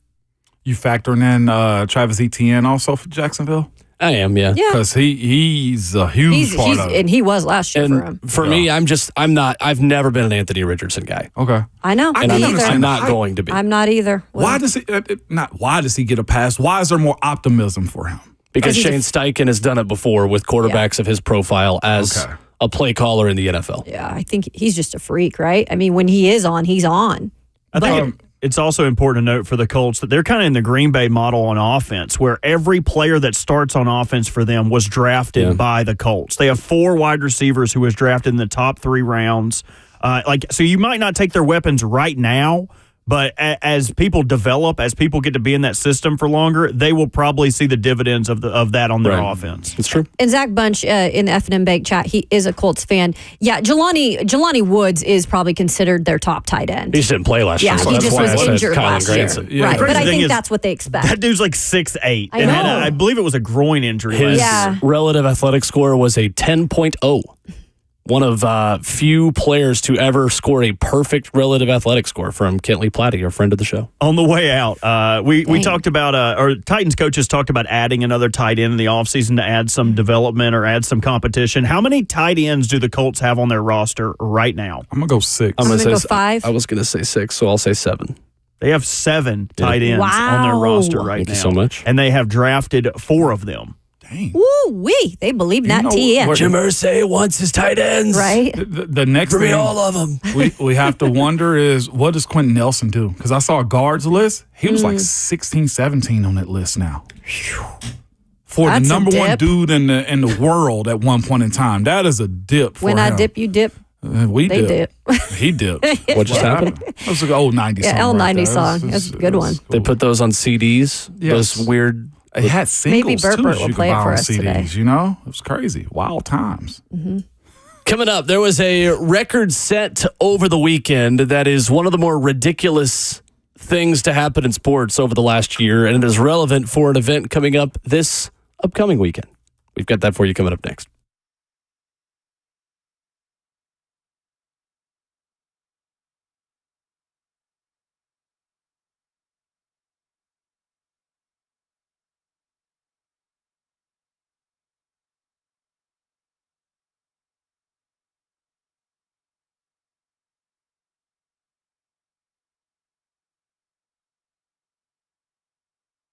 Have you ever had to deal with mold in your crawl space? Well, let me tell you something. It's expensive and gets worse and more expensive the longer you let it grow. Well, my friends at USS can help with big discounts right now to fix your mold problem.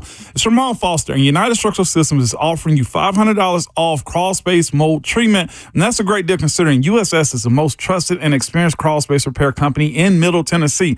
Now they have a 3-step process to deal with mold in your crawl space. It's called RTE. That's R for remove the active growth, T, treat the area where it's growing, and E, encapsulate the crawl space to ensure that it does not come back. One-time payment, that's it, baby. It's done, all right? That's a great way to deal with mold, considering they're offering you $500 off, which means it's more affordable when you call USS. You can find them online at USSTN.com, but also remember to tell them the Ramon deal, where you get $500 off when you use USS. Call them also, 615-488-7855.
Wrapping up the first half of the show on Ramon, Kayla, and Will. You can join in at 615-737-1045, and you can watch the show Facebook Live, YouTube, Twitter, or Twitch. Push, please.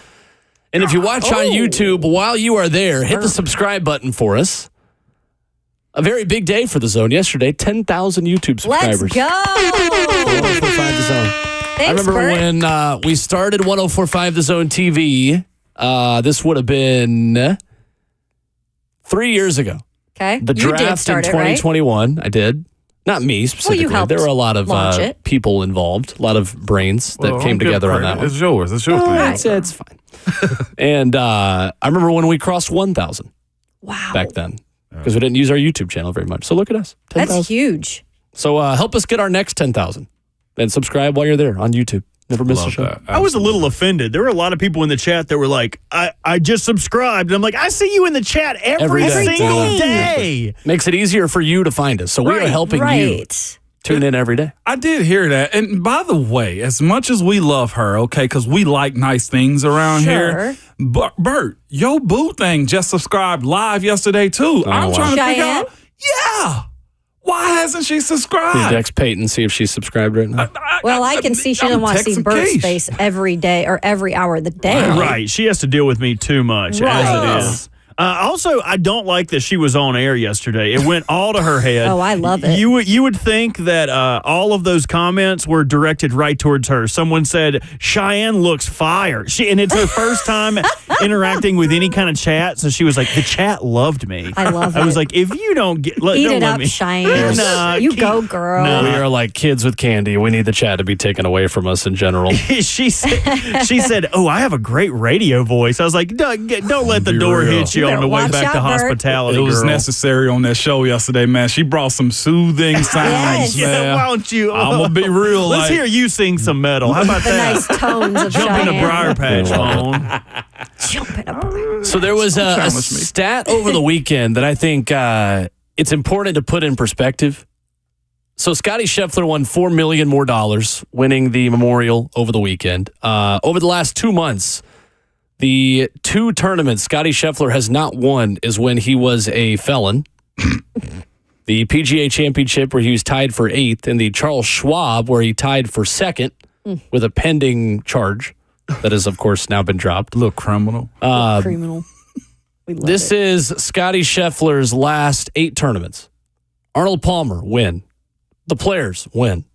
Texas Children's Houston Open, tied for 2nd. Masters, win. RBC Heritage, win. As a felon, PGA Championship, tied for 8th. Charles Schwab, as a felon, tied for 2nd. Memorial, win. Over the last 3 months, Scotty Scheffler has made $24 million. That is the new single-season PGA Tour earnings record. That is the 3rd straight year that Scotty Scheffler has set the record for most amount of money won in one season. And there are 3 months left in the season with the U.S. Open at Pinehurst #2 coming up this weekend. It's wild. The last time we've seen dominance of this sort, and look, it's not to the level yet, but it's Tiger Wood-ish, right?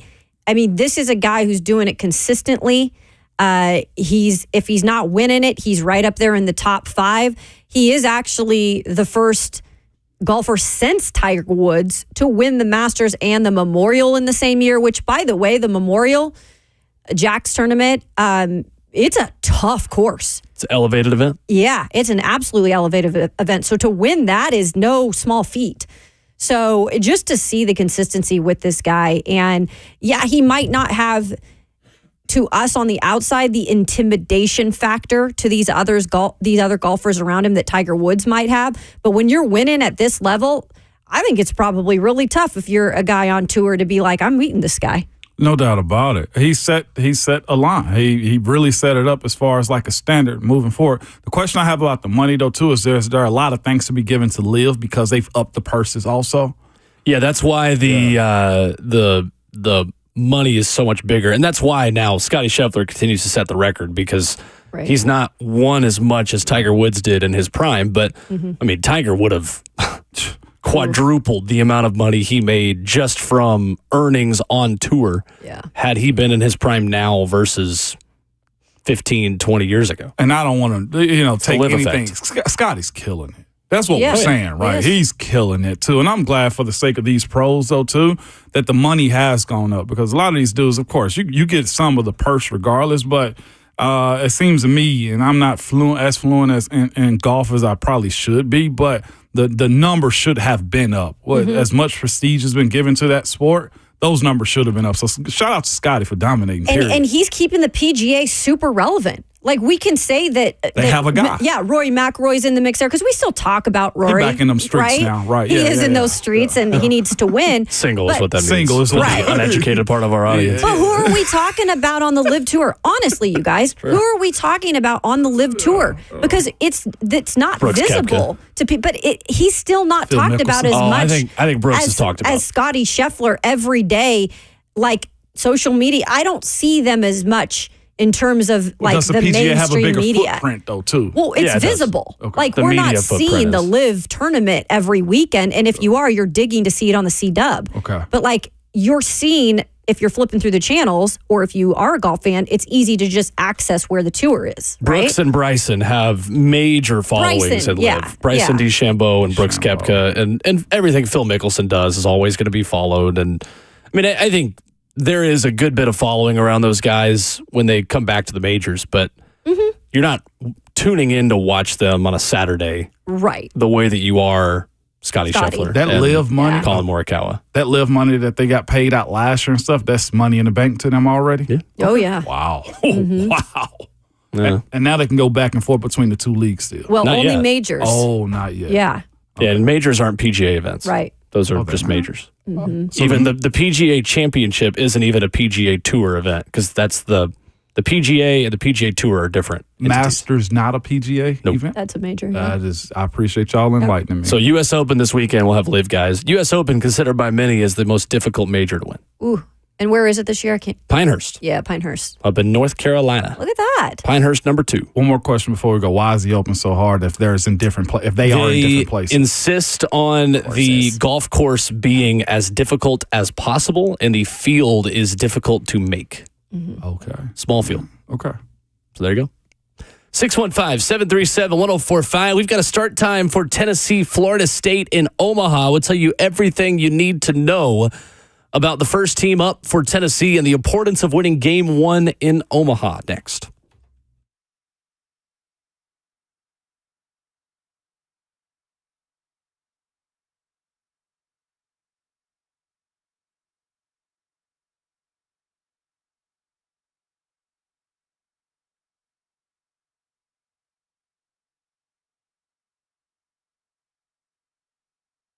It's Ramon Foster here for Hiller Plumbing, Heating, Cooling, and Electrical, man. Have y'all ever had set up an appointment, have a contractor come out to your house and they take forever to show up? You got to wait around all day long. They just tell you, hey, we'll be there on Tuesday. No, you don't have to deal with that with Hiller, okay? Because if they set you a time, they'll give you a call before the tech shows up and they'll send you a picture of them, license plate, and vehicle that they're showing up in. You can trust all things and you don't have to wait around with them and just waste your day away. Another thing with Hiller, man, you can be a happy camper this month with 0 interest financing for 24 months.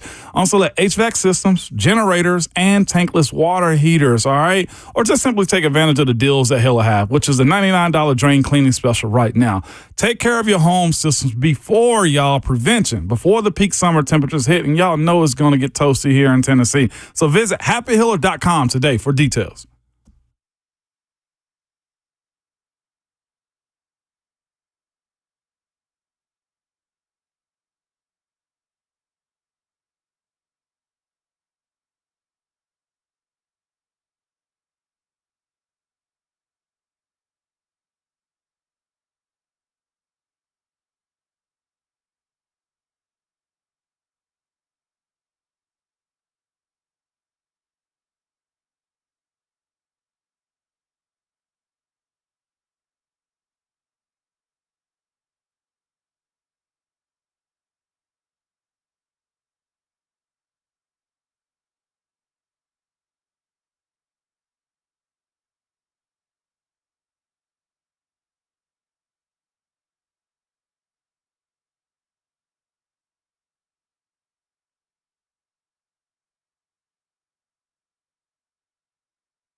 8:01. Good morning from the 104.5 The Zone Studios. I am Robert Walsh. Safety market showing a little bit of movement as Marcus May signs with the Miami Dolphins. Titans had shown interest in the former Jets and Saints safety earlier this offseason. General manager Rand Carthon hosted the versatile defensive back on an in-person visit in Nashville in March, but now their attention will point elsewhere in the robust safety market. The Steelers and Mike Tomlin have agreed on a 3-year contract extension, tying him to Pittsburgh through the 2027 season. Tomlin trails just the legendary coach Chuck Noll in games coached and won for the Steelers. He is 21 wins away from surpassing Noll's 193 victories. Tomlin has won the AFC North 7 times, made the playoffs 11 out of 17 years, and has 2 Super Bowl appearances. In the NBA, the Lakers coaching search continues as Dan Hurley turns down their 6-year, $70 million offer and will return to chase a 3rd straight national title. LA would have made him one of NBA's 6 highest paid coaches. For all your foundation repair and waterproofing needs, visit USSTN.com. Breaking news at once on your home for the Titans and the Vols. This is 104.5 The Zone.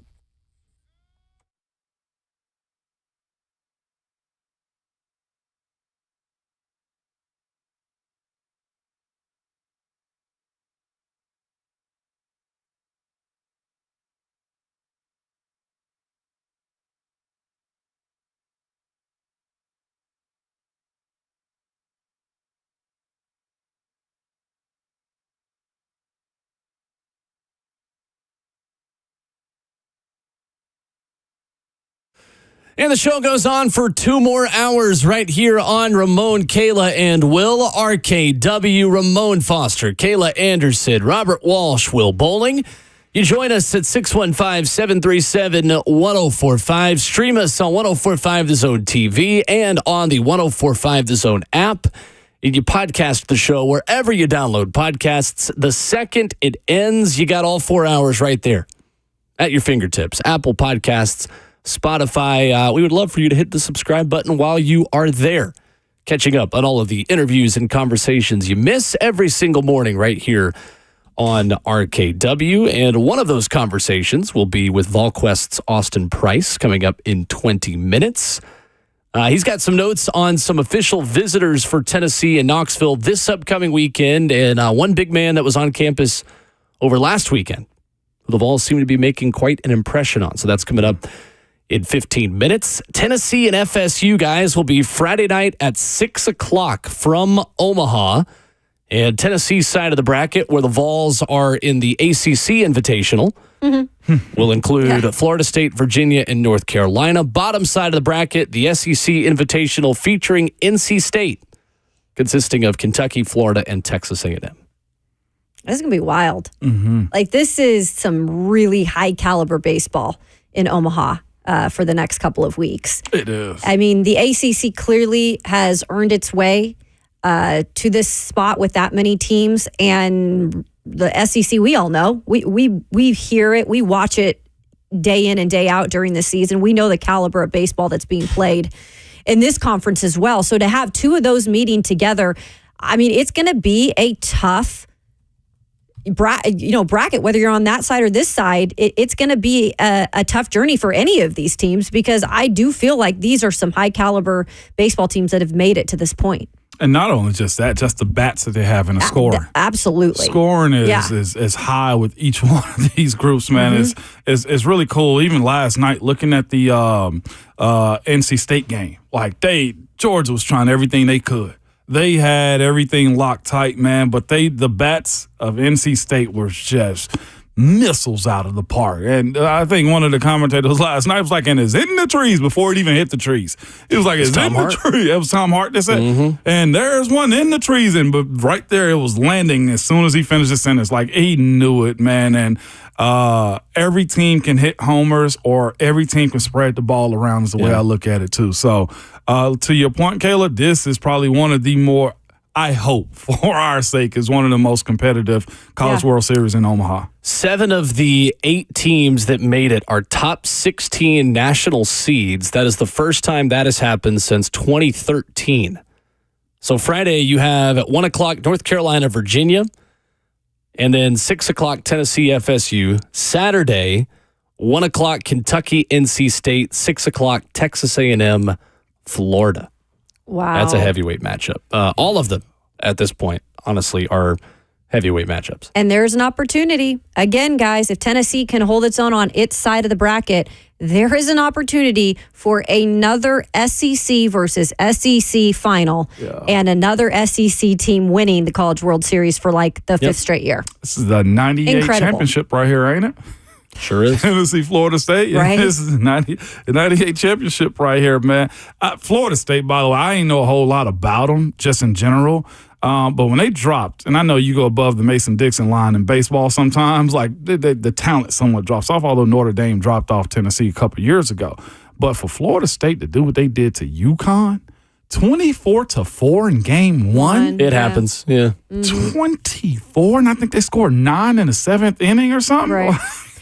They're a traditional powerhouse too in baseball. And they're a Florida team. And they've dipped though in the years past, right? Yeah. Like almost like I look at them not as bad as what USC used to be in terms of a dominant program that has had some struggles, but now they're clearly back. Yeah. And they were back in 2019 too. They've been working their way late up. head coach Mike Martin, who passed away this past year. This is kind of uncharted territory for them because FSU lost their streak of making the NCAA tournament last year. Didn't even make the ACC tournament last year. This year, 47-15. They have got two excellent pitchers to go with one of the best lineups in college baseball. A chance for Tennessee to maybe see lefty Carson Dorsey, who has started the 2 Friday games in the NCAA tournament. He's 5-0 at games he started at home this year, and FSU is 8-2 when he starts.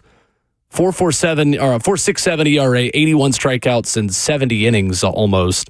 But Jamie Arnold is their big-time arm with a 2.77 ERA, top 20 in the country in ERA and strikeouts in pretty much every category for an FSU offense that ranks 7th in home runs, 9th in batting average in college baseball compared to Tennessee, who leads the country with 50 more home runs than FSU and is 3rd in doubles and near the top of the country in batting average as well. That's fascinating because, again, I bring this up on this show or wherever we were talking about it, but the conversation about the 50 more home runs than everybody else, right, is, all right, Lindsey Nelson is what it is. But either the pitching is really good at Lindsey Nelson or other teams just don't have the bats that we say Tennessee does. You know what I'm saying? Or maybe they're just playing from behind and they just got to spread the ball around instead of trying to make big plays and fly out. I just can't understand how it doesn't correlate to other teams being able to hit bombs and Lindsey Nelson like that. That's my only pushback on the conversation. So either Tony V is recruiting a certain type of player, prospect, to be able to hit bombs, or the fact that other teams just choose not to. I don't know which one is the balance, how much balance is in that conversation. So my question is, do they hit 50 more home runs than everyone else every year? No.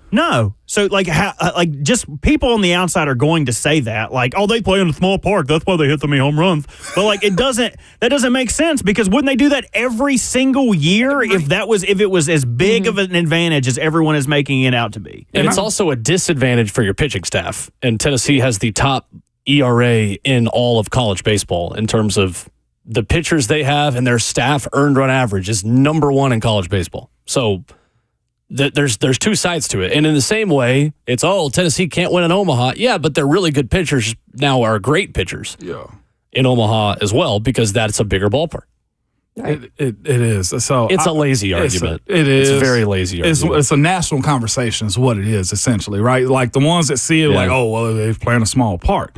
But now it's all equal. It's a neutral site, and you got to show and prove up here in Omaha. And like Will mentioned, specifically with, hitting the doubles, right? And doing some of those things that maybe they didn't do in the years past when they were still those home run hitters, maybe not to this capacity, but like that's going to matter in a park like Omaha. Because if you can get, you don't have to get it over, but if you can just get it deep or, be able to hit those doubles, like you can win games doing that. You don't have to rely on the home run ball. And for a lot of these teams, it's going to be adjustment, guys, because a lot of these teams are hard hitting teams. You heard FSU's numbers. Texas A&M's right up there in terms of home runs, right? A lot of these teams have relied on their bats this season. It is, and also I think one of the things that Kentucky will have going in its advantage is they do play in a big ballpark. They're more of a small ball type of team. They also got beat by the Vols on their own field. So which one is it? You know what I'm saying? Do you want a whooping or you want some candy? Is essentially what we're asking this weekend. Tennessee at 49 home runs away from Lindsey Nelson Stadium this year. That is in 15 games. Mm-hmm.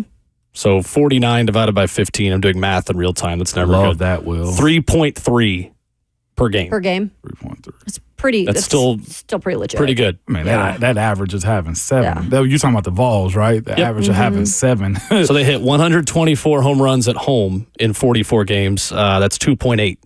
So they hit more home runs per game away from Lindsey Nelson Stadium this year than they did in Lindsey Nelson Stadium this year.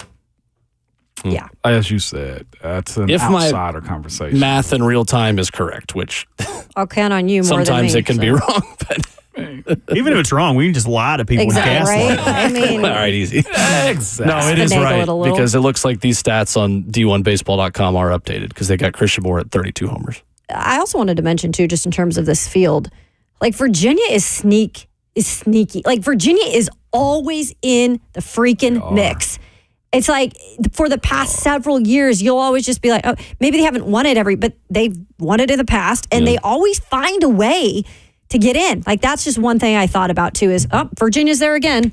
To the point about FSU, they really have still been excellent. Their streak ended at 44 seasons in a row of making the NCAA tournament last year. But how much have they been to the series, the World Series, College World Series? I think that was more of my point. Since 2019, they were there. Yeah. Consistently? I mean, yeah. Yeah, that's pretty fair right there. I guess maybe not winning it. They've been 23 times. Yeah.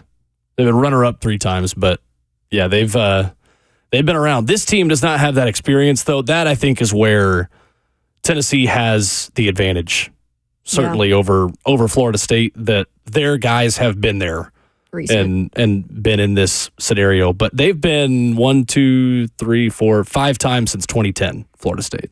Okay. Coming up next, VolQuest's Austin Price joins us. Some Tennessee football recruiting notes to follow, and the big man on campus is back on campus this upcoming weekend for Tennessee in their 2025 recruiting class. We'll get the latest from Austin Price coming up next.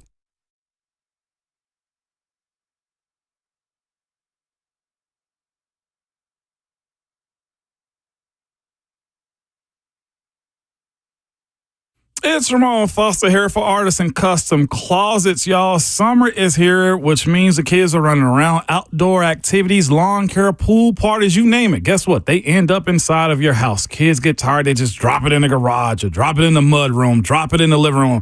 Hey, get some calm inside of your house, okay? So transform that garage and outdoor space into a space of calm and organization with Artisan Custom Closets. You got to say goodbye to the clutter and hello to storage solutions that are made to suit you, your style, and best of all, your budget. I just told you, from your closet, garage, or office, let the expert designers at Artisan Custom Closets help you get organized in any space in your home, from walk-in closet to pantries, garages, to laundry rooms, okay?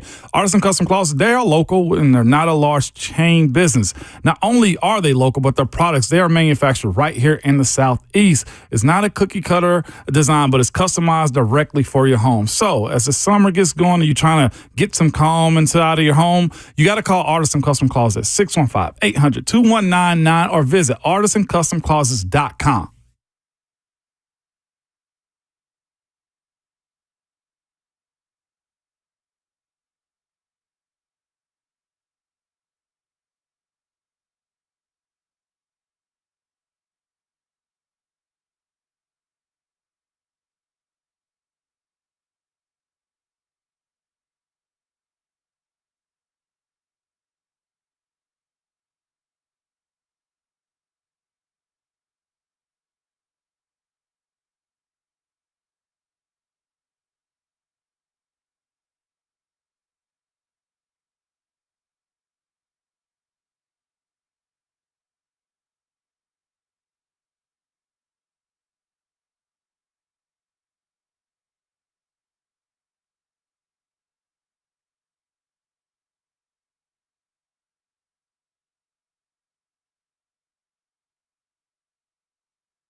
As the summer rolls on and as Tennessee baseball continues, the football recruiting cycle seemingly never ends.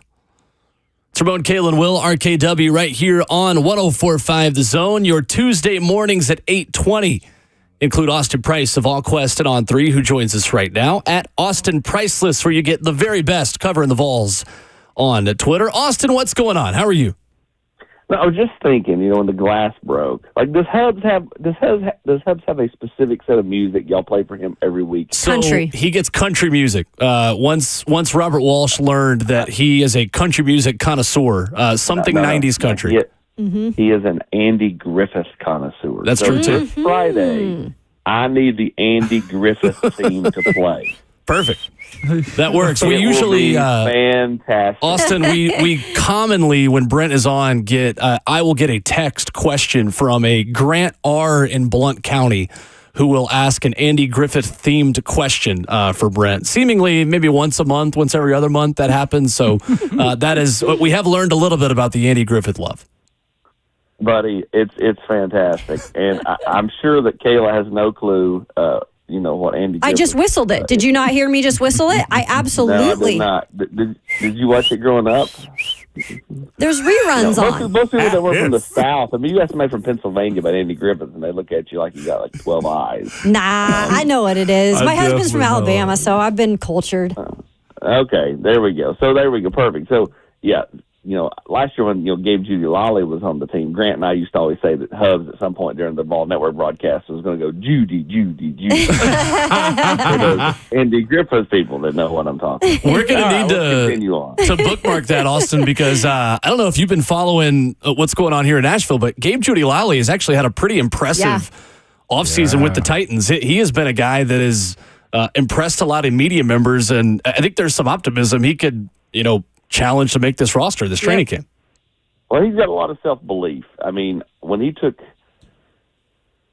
the opportunity to come to Tennessee from BYU before last season, he told me at that point, I said, well, you got, 2 years if you want it. And he's like, yeah, but I'll be there one. I'm coming to play 1 year. And a lot of kids say that, but he never wavered off of that. He never thought about coming back for a second year, even though he could have. He stayed true to kind of his game plan, and he is a super smart kid. So, you go to Vanderbilt to begin with. He, academically, the mental side of things for the football, he's going to excel at. And again, he has a self-driven belief, physically that he can compete and win the job no matter what. Austin Price of VolQuest joins us Tuesdays here on Ramon, Kayla, and Will. Austin, Josh Petty was on campus over the weekend. I know you caught up with him on VolQuest.com after his visit. The On3 industry ranking has him as the number 25 player in the country, the number 2 interior offensive lineman in the country. How big of an impression did Tennessee make, and where are they in the race for another one of the premier offensive linemen in the class of 2025? I think Tennessee made a big move. Really, I think the family, was blown away by the visit. Florida State will get the last crack here. So, if you're asking me to handicap this thing, I would tell you I think Tennessee has surged past Florida State. I think they've got a better than 50% chance to land Josh Petty. But it's kind of like, I keep using the golfer analogy with a lot of these recruitments because it's so true. Florida State has more holes to play. So if they go out and make birdies, they're probably going to win. So we'll see what happens here. But Tennessee right now has the clubhouse lead with Josh Petty. Now, most people know he grew up a Tennessee fan. The dad is a Tennessee fan. The mom, I don't think she's a fan of anybody. I think she just, wants Josh to be safe and be happy. So we'll see where all this goes. The sister goes to Florida State.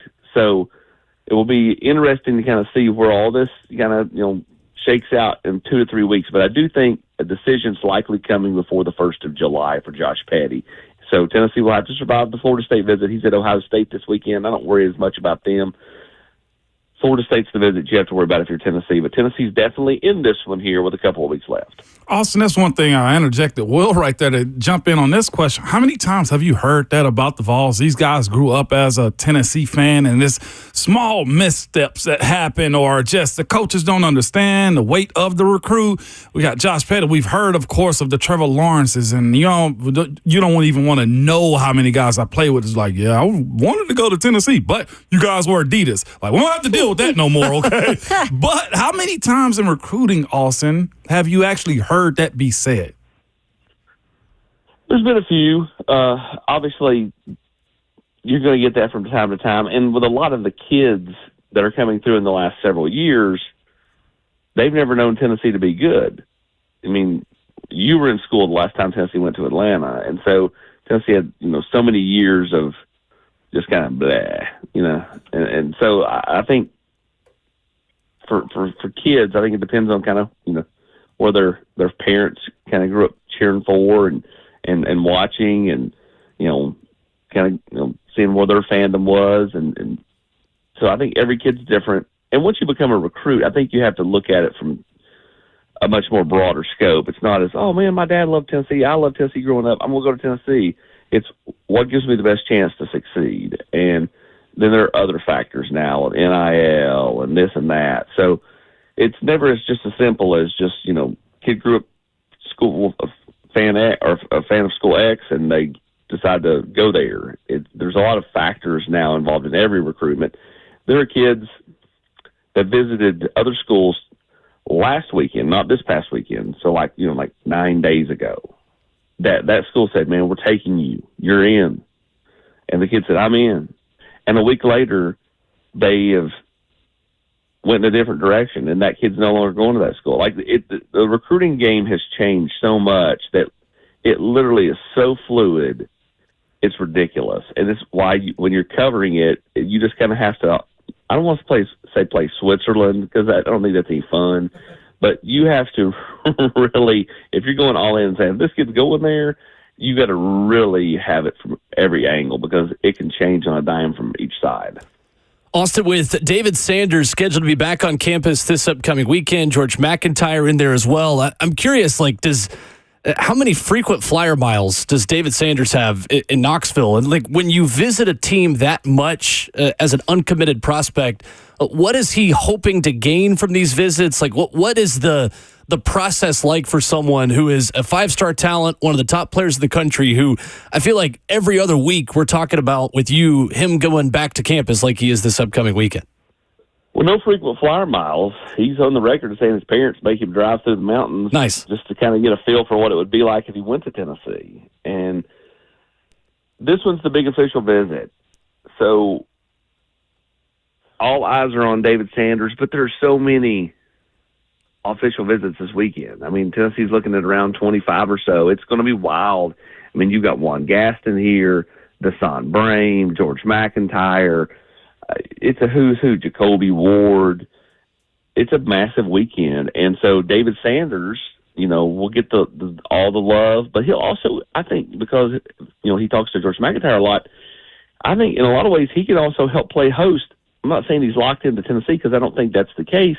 What I'm saying, though, is I think he has enough love and affinity for Tennessee, and he's been there so many times that he doesn't have to be just a guy on his official visit. He can go, man, I love this part about Tennessee, all right? I mean, so I think David Sanders is set up to have a really good weekend here. He'll go to Ohio State next weekend for his final official visit. I think he does have a Alabama visit in there in the midweek or something. I don't really count them. It's really Tennessee, Georgia, Ohio State. I think the Clemson ship has sailed. And then start working towards a decision that likely comes sometime in mid to late July. And I think you'll see him take some time just to kind of work through stuff, in my opinion. But just based off talking to him, and obviously he could change, his thought process over the next 2 weeks. But right now you're looking mid to late July, at the latest early August, before David Sanders announces anything. Austin Price with us this morning. Austin, there's certain things you do as a parent just to get comfortable with certain things, and one of them is probably driving through the mountains from Carolina to Tennessee. I don't want to play, like, my Tennessee education in high school and college can be challenged, okay? Which means I'm smart, but I don't know how smart people consider me. But to have parents setting you up to drive through the mountains means you may go more east than almost anything else. West, I mean. So what are we doing here with the assumption of David Sanders to Tennessee? If you were to give it a percentage, where are you at personally? Well, I think Tennessee's done the best job with him. I think he has a lot of love for the Vols. I think he likes Tennessee staff, feels very at home with them. I think the demeanor from Heupel and Ellerby have played a key role here. George McIntyre is obviously, there's a comfort level there with David. I just think Tennessee's done a fantastic job. As we said here, middle part of June or almost middle part of June, I think Tennessee's the team to beat. Percentages, I don't know. Again, team to beat. That means Tennessee again they've got the clubhouse lead, but guess what? Unlike Josh Petty, they still have visits left with David Sanders this weekend. So I mean, they can go out there and try to build on what they've done to this point. So I don't want to say he's some lock to Tennessee because he's not. But at the same time, I do think Tennessee's done the best job with him. I think his comfort level in Knoxville is really, really high, and Tennessee's got a chance to really do something special with David Sanders this weekend and build on that into heading into his decision sometime in July or August. Austin Price of VolQuest joining us here on RKW. Austin, besides the recruiting aspects of things, obviously summer workouts are underway there on campus. Any updates on just how some of these guys are looking, how they're coming along in terms of maybe guys that have had some injuries? Well, Cam Selden is right on pace, right? So he's been cleared to do some things, and that's a good sign. You want him. You want him to be ahead of pace, and I think that there's a chance that he could end up being ahead of pace, but he's not behind. And so that, could you get him back in time for late August, early September, ahead of those trips to Charlotte, Norman, Oklahoma? I think that's doable at this point. Now, again, you still have to keep checking off things in your rehab. As for, kind of newcomers or guys that have had tremendous growth in the weight room, Caleb Herring's up over 250 pounds. Josh Josephs is well over 240. Those are two big moves from two edge guys that stand to play a lot more this fall. Then you have Jordan Ross, who just got to campus 5 seconds ago, and he already is at 238. So, like Tennessee's edge, when you add James Pierce and then you add in these guys, wow. I mean, they've done a fantastic job with that, position. I still think Keenan Peely's the glue, the key that unlocks the whole defense if he can stay healthy. And Arian Carter comes back and T-Lander continues to progress. That linebacker position, I think, can be a real asset for Tennessee this fall. And so this team looks the part. If you show up on campus and you see them walking around, you go, okay, that's a different looking Tennessee team compared to 4 or 5 years ago. Like, they just have more big body players that can help you. Their offensive line, their freshman offensive line looks fantastic. Jeremiah's Hurd, like 321 pounds, like 19% body fat or whatever he is. Like, it's something silly. Like, I mean, the kid just looks like a mountain. Bennett Warren looks like another mountain. Now, those kids aren't likely going to play this fall, but when you start looking at, like, guys that can get to the quarterback, we just talked about them, guys that can protect the quarterback, we're talking about, the addition of Lance Hurd and some of these freshmen, and then, of course, the quarterback, Nico. It gives you a lot of hope that Tennessee, has a chance to be pretty successful this fall. We were having a conversation, I think it was last week on the show, Austin, about just the Vols in terms of their defense, and we know kind of what the talent is up front, and the question mark was and has kind of been the secondary in terms of just updates in that, and a lot of those guys being transfers. Obviously, there has to be a part of chemistry in that part of it too, having guys from all over the place come into this program. Where do you see that unit as of right now? It certainly feels like that unit continues to get more athletic. I love what Jermod McCoy brings. Ricky Gibson continues to shine. I think where they're at corner is far more athletic and just better than they were a year ago.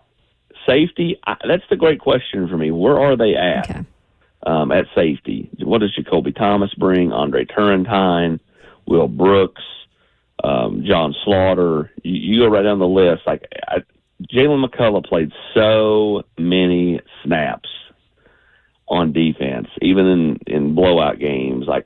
I just want to see where some of these guys are. What's Jacoby Thomas bring? What does Andre Turrentine look like when he's been given, all off season to know, hey, I've got a great chance to be the guy. And he played pretty solid in the bowl game. Where's he at? So that safety position is the one that, to me, it's the great unknown. It's honestly kind of like the running back position is on offense. There's a lot of inexperience there, a little bit what you have in Dylan Sampson, but you don't know really what you have with the other guys to this point. So I think, secondary or the safety spot's the same. I don't worry as much about corner, a little bit more about safety just because you want to see it. They could be really good, though. Again, you just got to see it. Great stuff as always with Austin Price here Tuesdays on Ramon, Kayla, and Will, the authority on Tennessee athletics coverage. VolQuest.com at Austin Priceless where you follow him on Twitter. Great stuff, Austin. Thank you. Talk to you next week. Thanks, guys. Appreciate you. Thanks, Austin. Yes, sir. There's Austin Price. Man, if they get David Sanders and Josh Petty on that offensive line, then the high expectations we have set for Josh Heupel's class of 2025 are starting to become a reality. When you get the number one offensive tackle in the country and potentially the number two offensive guard in the country and put those guys side by side, that is where you move the needle and start to catch up in a real way to Georgia and Alabama and LSU and all these teams. And LSU obviously has not been as good at Tennessee every year, right? But the dominance of recruiting. As far as the recruiting side of it, yes. And that's the other thing, too, that I think that even myself is somewhat getting used to. Being an alum of the Vols, if you don't know and you listen to us for the first time, I graduated from UT, played from there. So having that be a conversation to where, man, that's too much talent. Screw that.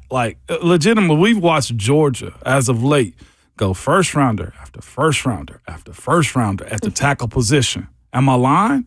Even more, we can go before Panda. Think about what we're talking about here with what Georgia has done, but that's what you do to win championships. Andy Staples said, and we probably got to get him on at some point in time soon, especially with all these commits coming over the summer. It's that's cool that Tennessee's got Nico. It's cool that Tennessee's got 5-star wide receivers and the running backs and all these types of trinket pieces, right? But until they start competing with the bigs in the SEC, we still going to have question marks. I'll never forget, I was playing still in Savage, was going back to games and stuff. And he called me almost mad, shocked and everything. He's like, you got to see these boys. I was like, what are you talking about? These offensive linemen look like basketball players. And that matters in the SEC where you get beat down. Yeah. It's They look like basketball players. We can't beat nobody with this. And he was right. And that was the Butch Jones era, Dooley and others. The story I was told in Knoxville was that when Jeremy Pruitt got the job, I was told that he legitimately asked, after looking at some of the players, where are all the big guys? And that's one thing Josh Heupel was able to benefit from was Jeremy Pruitt had some big guys. He knew. The ones that stayed. Wanya Morris bolted. Jetted. But Darnell Wright was a 5-star tackle. He did inherit some big guys that were legitimate players. So, interesting to follow. Yeah, and again, that BVS of mine is raising. It is about Vol syndrome. And it's do we deserve nice things? It is. But, if you got a recruiting staff and a quarterback, that plays a huge part. Exactly. Tennessee a lot has been the bridesmaid and not the bride with some of these 5-stars, and they've got to close. They have to. Speaking of closing, the big closer this weekend in the 9 o'clock hour, Ron Slay also, of course. Yes. He would be a groom. He will not close the roof. He will open the roof. We'll get a wedding week preview with Slay coming up just over a half hour. 615-737 1045.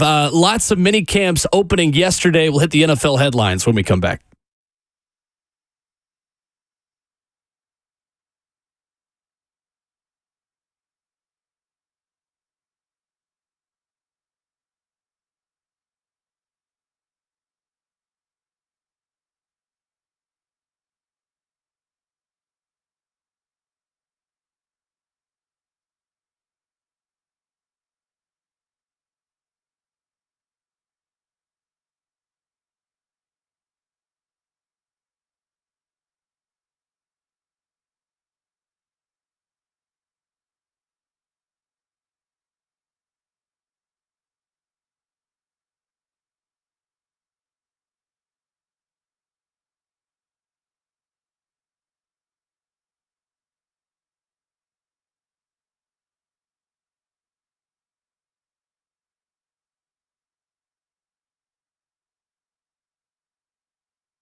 Wrapping up hour 3 on Ramon, Kayla, and Will. RKW, Ramon Foster, Kayla Anderson, Will Bowling. Around the NFL, 21 teams began mandatory minicamps yesterday, and one wide receiver who was not expected to be present showed up. Speaking of the AFC North, Jamar Chase, present and accounted for. Love it. But T. Higgins, nowhere to be found, unsurprisingly. Wow. Yeah, unsurprisingly. That 50,000 while going to be serious, though. Well, I guess if you got a contract coming behind, that 50,000 is nothing. Higgins not subject to fines at the moment. Okay. He's not because he hadn't signed the contract, right? Correct. Yes. Has not signed the franchise tag yet. Yep. Makes sense. Makes sense. I like Jamar's there, though. Like to see it because obviously he's looking for a payday. Yeah, Jamar right? Chase. Yeah. He needs it. And again, if you're asking the franchise to choose one, I mean, all in agreement. I think we're all choosing Jamar Chase, right? Yeah, he is a playmaker, that type of guy. I'm surprised Joe Burrow isn't more loud about his situation to go ahead and get it done. You know, he's one of the best to do it right now as far as young talent. What do you think would happen if they paid Jamar Chase while T. Higgins was still on the roster? Do you think that would impact anything in the locker room, because it just seems to me like they're going to wait to get T. Higgins out from under them and then pay Jamar so there's no bad blood. But I could be wrong. Maybe I have the wrong feel on that. I don't think it should be an issue. Right. When it's that blatant that like that is your dude.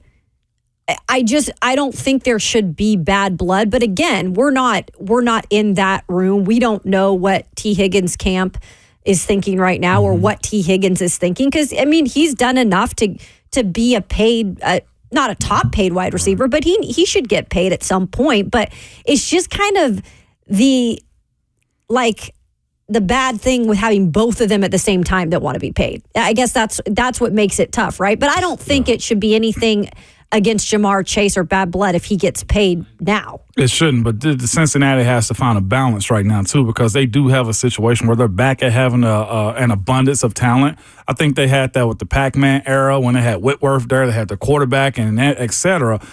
They have to figure out what's most important to them. Their issue is I don't think they've drafted well enough to let go of a T. Higgins just yet. Like their talent behind T. Higgins, if he's gone or they move on from him, I don't think match what they want to do moving forward as much as I like Joe Burrow as a quarterback. So that's the issue that they have. Shouldn't be a money issue between Jamar and T. Higgins, but this is where decisions have to be made for a franchise moving forward because even if at a number 2, right, with T. Higgins and Jamar Chase being on it, I mean, what is that, still $21 million a year or more? For Higgins? For Higgins? I mean, Chase will get a lot more than that. That's what I'm saying. So with the number 2 on your squad is bringing in 21, 22? If T. Higgins was somewhere else, I think he could get 25. Think he's the number 1? I think for a lot of teams he would be, yeah. For what, 2/3 of the league? Especially if you wait another year. The salary cap keeps going up. Right. People keep breaking through. 30. And at this point, this is where it becomes, it goes to the quarterback. He's got to make sure that he eats then, if that's the case. Because if he does eat, they win. I mean, if Justin Jefferson's getting $35 million a year, so Jamar Chase is going to get, what, 37? It usually goes He's up. going to get more than Jefferson. Or a dollar more like Bakhtiari and Trick Williams did that year. Like it's legitimately, it'll be like $100,000 more, $1 more is what we're talking about. So he could get 36. Yeah. Do the $1 more million than Jefferson. I mean, I think T. Higgins. I mean, what Titans paid Calvin Ridley to be what, a 1 or a 2? 1? I think he's gonna be a 1. Ahead of Hopkins. Yeah. And Hopkins such on the team friendly deal right now as far as money being paid out. What is he, about 11, 12 million right now? Right. Yeah. Again, since they got a problem, they got to figure it out. I like that they got problems. Ridley, $23 million. When he signed, he was 9th highest paid in football. That's obviously changed since. Right. But I think Brandon Ayuk and T. Higgins are interesting cases, considering the guys who were in front of them. Debo Samuel's still in that conversation too, because his name has still been floating around over the internet. And I want to make sure. CeeDee Lamb needs to get paid too. And CeeDee Lamb, dang. Yeah. Yeah, that number. Imagine a wide receiver getting 40. We're close. Yeah, we're not far away from that. We are very close. We're not. It could be Jamar Chase. That's right. But Justin Jefferson is the number 1 guy in the country, in the world right now, though. Yeah, probably. That's the argument I'm sure they're going back and forth on right now. You're not him. And Jamar said he was going to wait till Jefferson. They beat him to the contract. They beat him to the contract. Vikings won the race. Also make you realize, too, your front office here did the right thing, even if Calvin Ridley's 30, 29, 30 at this point. That's still a great deal for this team. Yep. Yeah. And you also stole him from Jacksonville, who couldn't figure it out. 29, Calvin Ridley. Jeez. Turns 30 in December. If that deal works out, boy, wow. And not as much tread, though, on Rid. Yeah. He had that year that he didn't play. So. And y'all say he still look fast. I ain't paid too much attention to him off the line of scrimmage because I was watching the bigs. He's good in routes on air. That's where he looks like he's the number one receiver in football. Adam Schefter has an interview, a Father's Day interview with Brian Callahan about hiring his dad. Kind of cool. Play some of that audio coming up. Love that, man. Big time. There was a move made in the NFL yesterday that may affect the Titans, a position that has been one of need. How does the Marcus May signing impact the NFL offseason? And does a run on safety start, including one to the Titans? We've got that for you coming up next.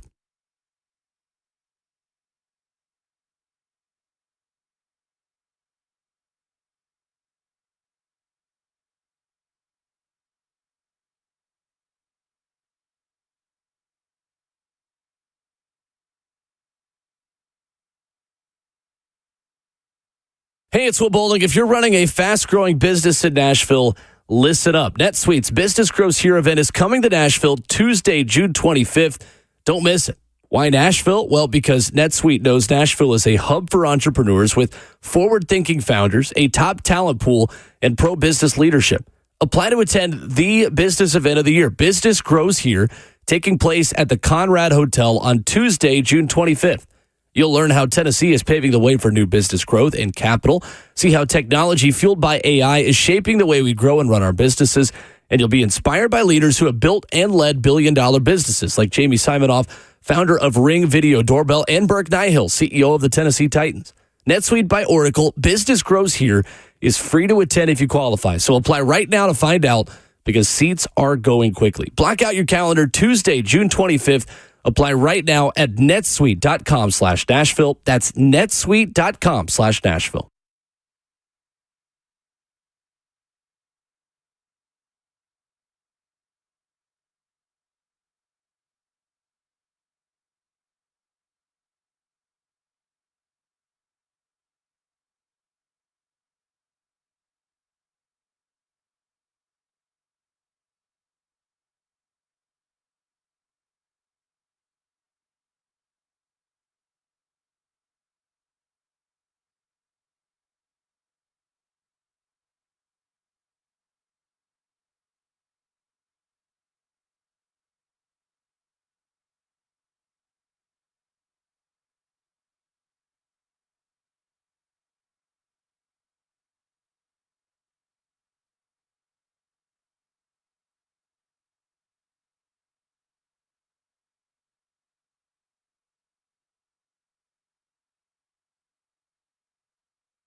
Zone, what's going on? Good morning. 9 o'clock from the 104.5 The Zone Studios. I am Robert Walsh. Safety market showing a little bit of movement. Marcus May signing with the Miami Dolphins. The Titans had shown interest in the former Jet and Saints with safety earlier in the offseason. General manager Rand Carthon hosted the versatile defensive back in an in-person visit in Nashville in March. But now their attention will have to point elsewhere in the robust safety market. The Steelers and Mike Tomlin agreed to a 3-year contract extension, tying him to Pittsburgh through the 2027 season. Tomlin trails just the legendary coach Chuck Noll in games coached and won for the Steelers. He is 21 wins away from surpassing Noll's 193 victories. Tomlin has won the AFC North 7 times, made the playoffs 11 out of 17 years, and has 2 Super Bowl appearances to his name. In the NBA, the Lakers coaching search continues as Dan Hurley turns down a 6-year, $70 million offer to return and chase a 3rd straight national title. LA would have made him one of the NBA's 6 highest paid coaches. For all your foundation repair and waterproofing needs, visit USSTN.com. Breaking news at once on your home for the Titans and the Vols. This is 104.5 The Zone.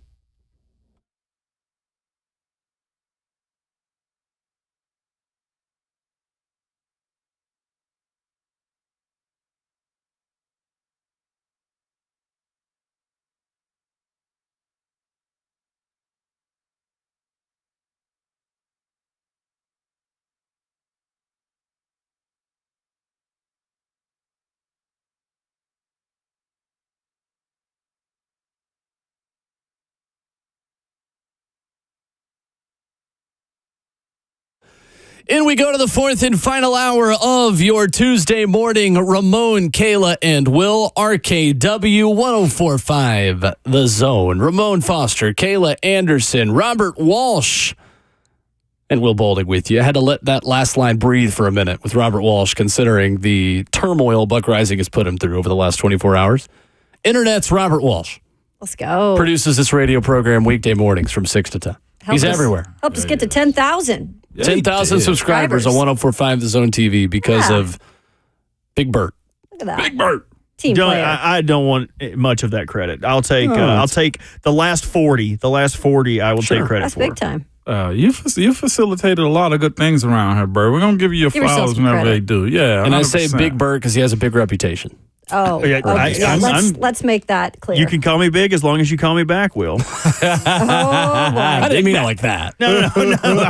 Cheyenne calls him Big Bert for other There reasons. you go. Yeah. Hey, all right. We're having a good time. So Marcus May is going to be a Miami Dolphin. Free agent. Yeah. Originally a Florida Gator. We didn't want him anyway. Right. That's what you say in hindsight. Hasn't played a lot, though, to be fair. Like I said earlier, 17 games and 17 games missed over the last 2 seasons. That includes a 3-game suspension in addition to some injuries. And he's a 31-year-old who is headed to Miami and could begin a run on safeties, similarly to the way you get runs on positions in the NFL draft when one player in one position goes somewhere. Potentially now you have safeties. And there are many of them available who could start coming off the board. Marcus May was tied to the Titans because May was in New York as a Jet with Steve Jackson, who is, of course, now on Brian Callahan's first staff here in Tennessee. Yeah. I was trying to look for any kind of, connections with Justin Simmons. I know a lot of fans out there would like to see him in the two-tone blue. And again, we haven't heard a lot from Justin Simmons or his camp in terms of where they are even leaning. But I will say, and again, I tried to dig. The only type of connection I could make was Brian Callahan spent some time in Denver, obviously, and has connections there. And you follow teams that you obviously worked for. Yeah. But he missed Simmons by 1 year. So Simmons got there in 2016. He left after that 2015 season. So that's when he was in Detroit. Yeah, no direct connection there, but he is familiar with the Broncos, obviously. So that is the thing where I'm looking forward to see what happens. Yeah. Because again, Will brought it up a second ago. One goes, other one goes, just like the draft, right? Sure. Free agency's a lot like that too. What happened in the running back market this offseason? One go, and then we saw 3-4 go right after. The tackles are the exact same way. You're left with Jamal Adams, Justin Simmons, Eddie Jackson, and there's other guys out here also. Did Micah Hyde retire also? if I'm not mistaken, former Bills safety. I don't think he retired. 34 is his age. I think you're looking for a one-year mercenary for whoever you sign. That's the thing that I'm getting at, too. With the what if it's Simmons? Is that more Justin than 1 Simmons? year? 30 and a half is what they have his age right now. But he hasn't had a huge decline. Has not. It was a cap casualty in a sense of them moving in a different direction. Justin Simmons, I do it too with. You do it too with the expectation that it's very likely just 1 year. Mm-hmm. Yeah. Micah Hyde has said that he will either sign with the Bills or retire before the start of next season, according to reports out of Buffalo. That was mid-May. Why does it seem like nobody wants to have anything to do with Jamal Adams? Like, I know he has some issues with the Jets. What was, Kayla, your squad out there? What was the perception around Jamal Adams, in a sense, with the Seahawks? Yeah, there was a lot of, like, kind of off-the-field things in terms of back and forth with the team. You know, there was a lot of uncertainty of why he was, maybe even when he was healthy, not wanting to be out there or being able to be a team player in terms of maybe going through some of those injuries. So, yeah, it was a little bit of a back and forth in Seattle from everything that I took from it. Maybe not the guy in terms of a full team player at this point. So I don't know if that it would be even a fit here. On the field was not great a year ago. He missed 15% of his tackles. Missed 15%. 15.8% missed tackles and gave up a lot of yards through the year. He did visit the Ravens late in May, and nothing came of that immediately. I don't like that. I would not even gamble on that at all. I don't think that's a fit at all. And Seattle gave up a king's ransom for him, too. Yeah. All right, legitimate was it 2022 first round pick, 21 who was good first round at pick, who had a great career at one third point. round pick. He was the next guy up, and his pace suggested that too. He got broke off to go out there eventually. I like his style. I don't know what he's like inside the locker room. If he can clean up the missed tackles and crap like that, and that's one thing that we've seen and known too is. If you've been to practice, you'll know Denard Wilson takes nothing from nobody, and the expectation of play is always going to be super high with a guy like him as far as execution, right? Right. See, but I think he's a Denard Wilson type of guy as far as what he wants out of his defense. Mm-hmm. But we'll see what that conversation is like. Justin Simmons is probably the one that everybody here wants. I just don't know if he knows this. I would expect for a guy like Justin Simmons. He knows his profile is high. He knows that he can get paid somewhere. The Philadelphia Eagles are also in the safety market. They are. And in a text here that I just got saying that, the safety market, there's been a holdup. Clearly, they weren't wanting to take a huge pay cut. The safeties that are right in the mix right now. They are doing publicly what the running back said they were going to do. You're not going to devalue us. So I wonder what May took to go to Miami. Exactly. But again, there's another thing, too. If you're going to go to a team that knows it's in the Super Bowl window, and Miami is, you take a little less to get more as far as wins and stuff like that. So good teams can do that. It's a matter of where do players see the Titans at right now, the ones that are still on the market, with what they've done so far and how long you want to be here, too. One more thing on that. It is been really a theme with a lot of these players that have signed, free agent players. They have signed, a lot of them have credited these position players. Yeah. Whether it be Bill Callahan, whether it be Tracy Rocker. You mean position coaches? Position coaches. I'm sorry. And so it will be interesting to see, can that be a draw with Denard Wilson being a secondary guy, first and foremost? Could that be a draw for a guy like Justin Simmons if they want to pay him? I think the other two names to keep an eye on at safety. Yep. Tashawn Gibson. Okay. 33-year-old from San Francisco who last season. Pittsburgh? Huh? Did he play for Pittsburgh? Tashawn Gibson? Oh, no. I mean, you played for Pittsburgh. You tell me. I don't. He played for Cleveland. Cleveland. Don't get those two mixed Ramon up. doesn't want him. Don't want to send him back. Send him back. Hey, cool thing about Gibson, though, 2 years ago, 5 interceptions, 141 interception return yards. Yep. And he's already led the NFL once in interception return yards early in his career. Did not overlap with Rand Carthon in San Francisco. Okay. But yes, a guy that's played for 2 AFC South teams, could make it a third one. He's played for Jacksonville and Houston in his career. He did start his career at Cleveland, though, Ramon. Okay. So you played against him. That's probably You probably touched him or blocked him before. Probably got a fine. It's kind of weird to think about. Probably broke him off. Bro, it probably shook me out of my shoes, and I probably laughed afterwards. And then Jaron Curse is the other one, I think, who did not grade well at all from PFF. PFF graded 95 safeties last year. He ranked 94th. That being said, he ranked to the top 25 safeties in the league in 2022 and 2021. You might think to yourself, well, there's only 32 teams. That's not very good. Safeties are in one big pot. Yes. So you would have 64 starting safeties in this way, I guess, essentially. Bert is turning his light on. I have to do a little bit of research on this, but apparently you had some staunch words about the Browns when Gibson was a safety in Cleveland. Probably so. Did you really? And he did an interview with Cleveland radio station 92.3 The Fan and had choice words about you. So I will have to find this interview and clip what he had to say about you. What year was this?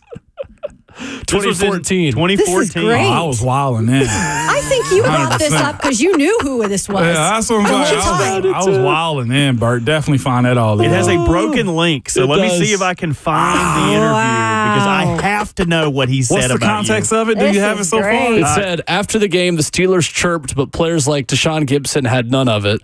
After Steelers guard Ramon Foster had a few choice words about the Browns. Yes. That doesn't sound like you at all. Gibson replied with this on a 92.3 The Fan interview, and then there's no link. It's broken. What year, 2014? And then it says, it doesn't stop there. Suspended players such as Josh Gordon have confidence in this team, even against elite opponents like the Bengals. Elite opponents like the Bengals? What the hell? Were you in college in 2008, Ramon, or were you already in the league by then? 08, yeah, it was my last year. Okay, you also played him in football when you played Wyoming. Don't bring up that Wyoming game. Yeah. So you're going to have to... We're going to have to cheer Ramon back up. I hate that. I just looked up both your names, and I'm just telling you the results. We won 11 and 5. He was in that Wyoming game? That's what it says.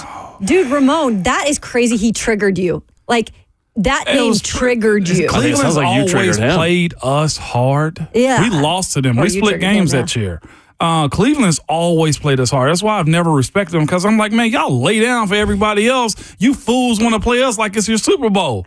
That was probably what it was. Yeah. Like we opened the season against them that year, beat them, and then lost to them in week 6, 31-10. Damn, they rolled us that week. Ugh. Was that at Cleveland? Yeah, it was at Cleveland. And then there's an article when you search safeties and you about on your Pittsburgh podcast and a couple weeks ago saying you were wary of a Justin Simmons signing for the Steelers. Yeah, I don't think that's gonna happen for Pittsburgh. Yeah, no. Yeah, no, absolutely not. I can't see that happening. You bring the good juju here. I'm here for it. The margin of how much better he could make the Titans is much better than how big of an impact it feels like he would make on that Steelers defense. Yeah, I don't think that's going to happen. That's fair. No, not. Is this Google Ramon Foster time? So I'm going to do that, and I'll tell you what we have in the next break. There's so much stuff coming up. Here we go. Apparently, you blocked one Porter Gustin a little too long, and it upset Gibson. Oh, Porter. He was an undrafted free agent. Porter Gustin. Well, if Deshaun Gibson signs with the Titans now, we have to get that first interview. Hey, Porter Gustin then played in 2019. Who is this? A linebacker? When did Gibson say something? Has he got a podcast or something? 2014, he went on a Cleveland radio station. That's actually always in the Barrett rankings right around us. It's a good station out there. Man, if I blocked him too long, then that's his problem. It ain't my fault. Get off the block. Get off the block, fool. This is the one I see. Ex-Steelers player Ramon Foster compares Kenny Pickett to Tim Tebow. Was I wrong? Was I love wrong? that. No, you're Am wrong. I right? I love it. Is your boy right on that one? I love it. Yes. Both same career. All right, too much Ramon Foster love. Coming up next, Ron Slay is going to join us. Our weekly visit with soon-to-be married man Ron Slay is next.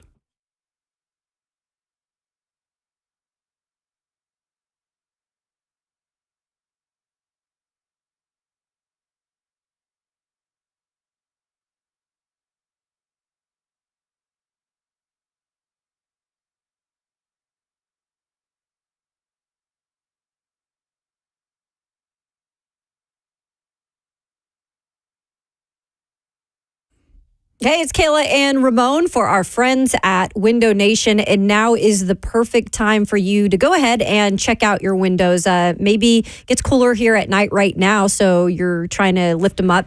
Maybe they're not opening, they're not staying open properly. That means you need new windows from Window Nation, and they've got a deal coming on right now, semi-annual sale, so you can get 50% off all window styles, plus 0% interest for a whole 5 years, and then an additional bonus. We love the word bonus, as you can schedule an appointment this week and get that little extra bonus. No doubt about it, Kellen. Here's the thing with Window Nation. You can trust them because all they do are windows. They are expert at it. Installed over 200,000 windows last year. I know what you're thinking. That's not that many windows, Moan. Yes, it is. It's because that's 40 times more than the average window installer, with 96% of them not having any follow-up service. All right, they measure each window 3 times to ensure proper fit. Over 20,000 online positive reviews. So if you don't believe me and Kayla, go online and listen to folks you don't know. Most times you believe them better anyway. Or this, simply call them at 866-90-NATION or go online to windownation.com.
Hour number 4 on your Tuesday morning. Ramon, Kayla, and Will, RKW.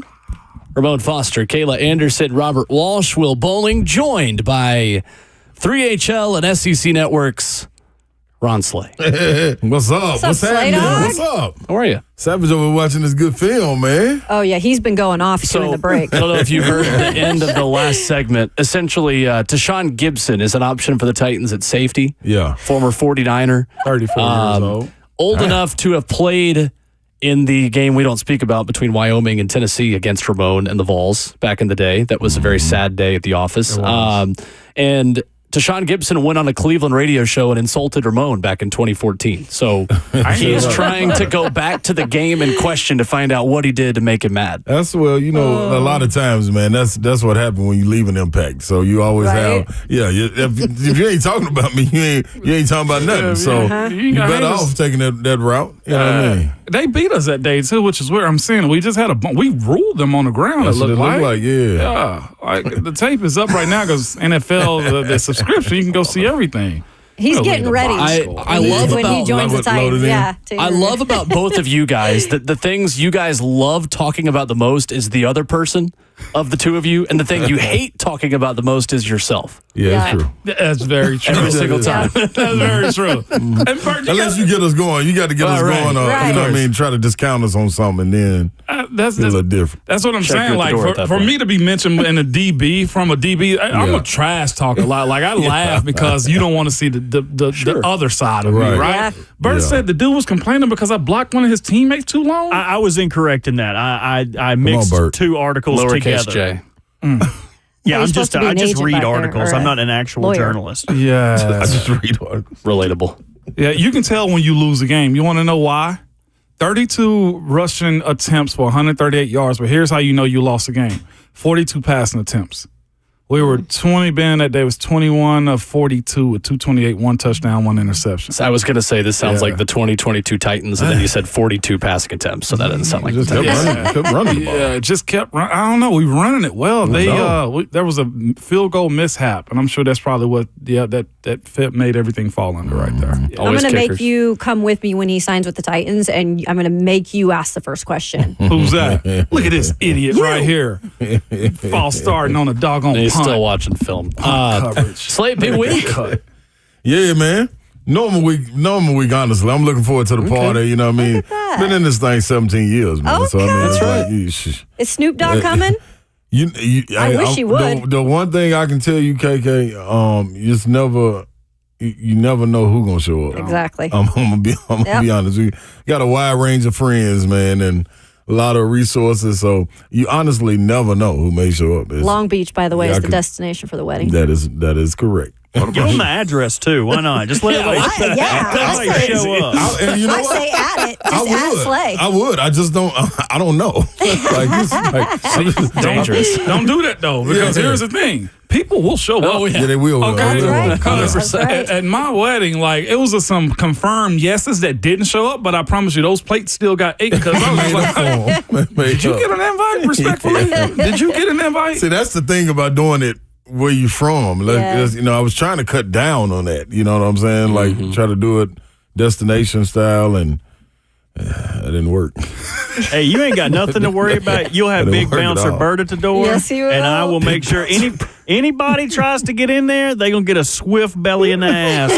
They're going to get knocked out of that room. A belly? You're going to lead with the stomach, not the foot? Yeah, you got to bump people out of there. Bump them on out. I am That's an on image. Bert duties, okay? Just so you Just know. keep an eye on him. I don't know what. All I know is since last Friday, he's been like, "Boy, I can't wait to get out to the." I'm like, "Ooh, mama." And Cheyenne ain't going to be there, so. Yeah, we got to keep an eye on Bert. You know what I mean? We're going to let him roam freely, though. I might go pick up a human leash, is what I'm telling you. Like with the little kids. It's just like a little kid backpack. I The little backpack. Yeah, the little backpack. A harness. Probably easier to find in California than Tennessee. That's all right. I can be Moan's freak on a leash. That's fine. I had plenty of practice yesterday. Keith won't be there, so he's my date. I've been Okay. fading my Biscoff. You guys better take care of each other. A peach of Biscoffs is low. I counted 8 left. I know. In here. I told them it's really good in coffee. I sit over here. You do a little dip. But I did not take one. No, it's cool if you take one. It's just I would tell you. I ain't grab every now and then you got to replace one. Yeah, you. There you go. He got a lunchbox over here and everything. Yeah. There's a lot of places to put some stuff. There is. Everybody felt like it. You know what I'm saying? That right there. I'm gonna leave that alone. Okay. Ron Slay in studio with us. Enjoyed the Tony Vitello chat last week and the Xander Sechrist one this week. Yeah, pretty good, man. It's good to hear that energy. The energy is right. You know what I'm saying? And you can hear the growth in these guys from learning what they went through or the teams before them went through, and Coach V bringing it to them. I'm calling Coach V like I know him. Like man, that's your home. Tony, Big Tone,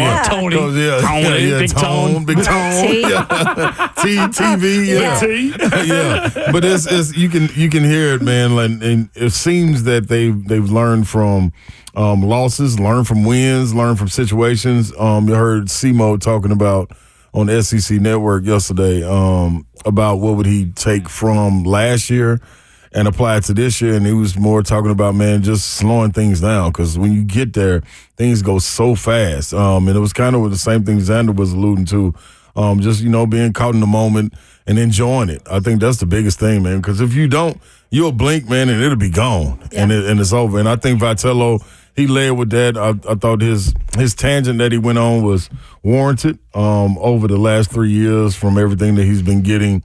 He addressed all of it in one big take. You know what I'm saying? I heard a lot of people saying, man, what is he talking about? He's going around the world. Well, when you come out of a game and you're emotional like that, a lot of times when you start free talking, a lot of things start coming back to you like, oh, yeah, I might as well go and address this since I'm on the road, and it was pretty cool. It was interesting to hear Xander's take on it. He said they were sitting next to him and they were like, man, it felt like we was there for an hour.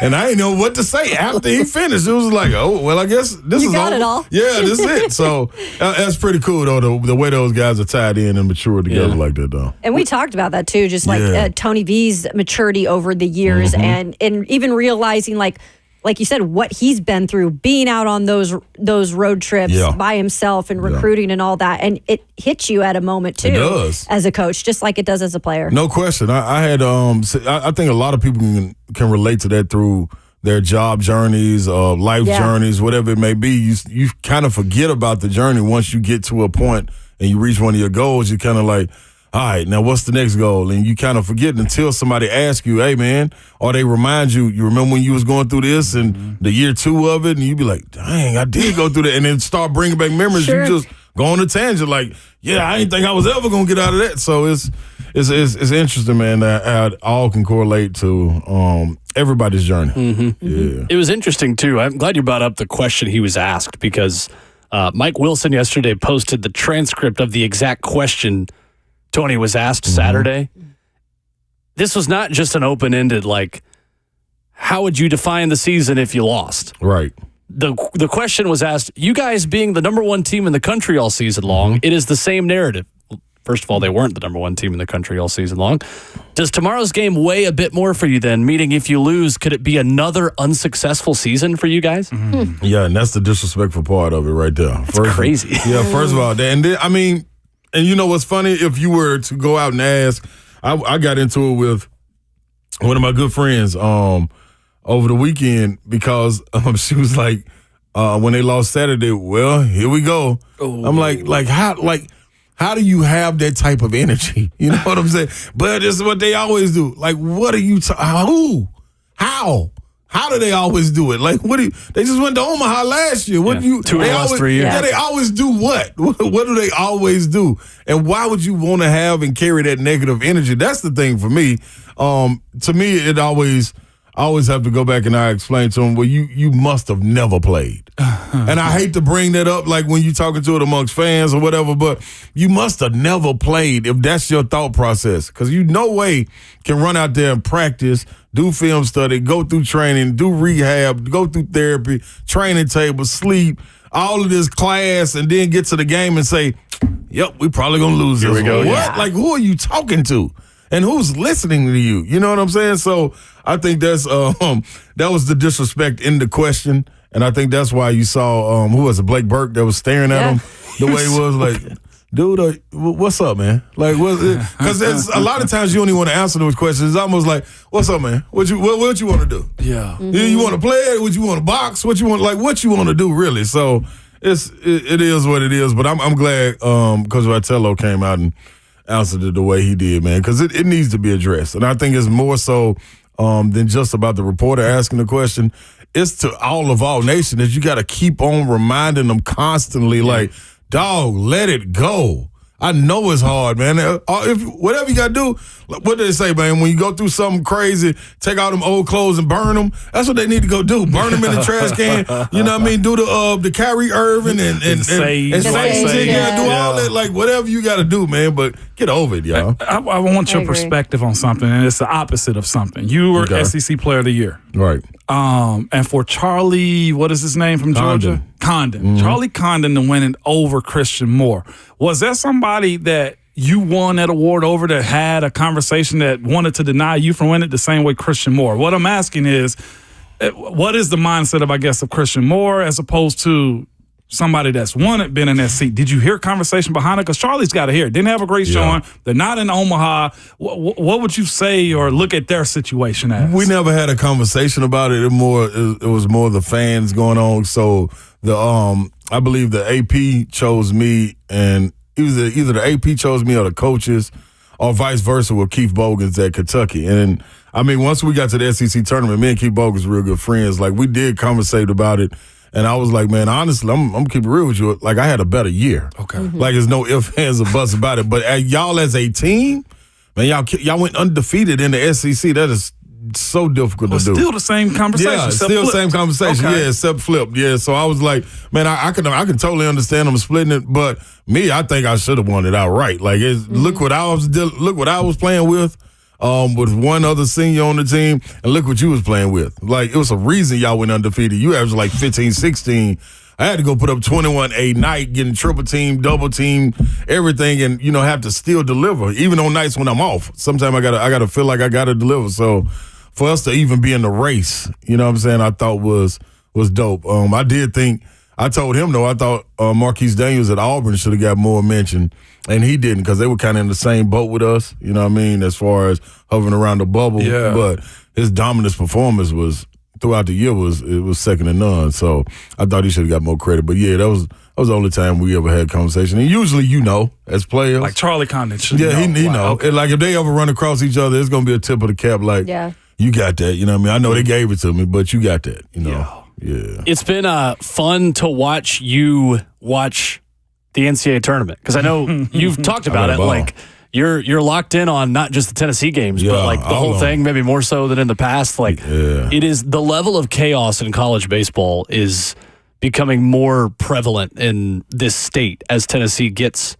to the elite level and has been the elite team the last 3 seasons. And like, some of the things that you see in this tournament defy logic in the most entertaining possible ways. It does. And you always think, man, when you look at basketball, football, I know being around it all my life, I can watch it and kind of see, like, you can see the momentum is swinging right here. This is about to go to the other team. I can now see it with baseball a little bit. You know what I mean? Even when I'm going to watch my nephew and them play, and when I'm watching at home, over Savage, we're on the back porch watching, like picking up tidbits from them. I'm like, dog, I can see this. I can see how it's going. I can see when people getting in a rhythm.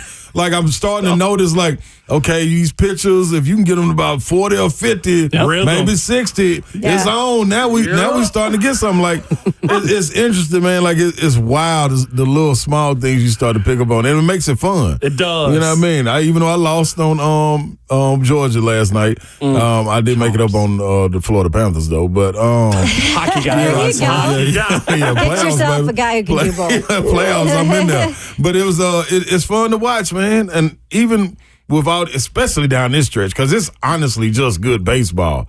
But at the same time, they got to have the fortitude to push through, because everybody tired. They were talking about guys just pitched yesterday, 2 days ago. A lot of freshman pitchers. Yeah, we might want to get him in for an inning. Or he got to stay out there long. He get caught out there.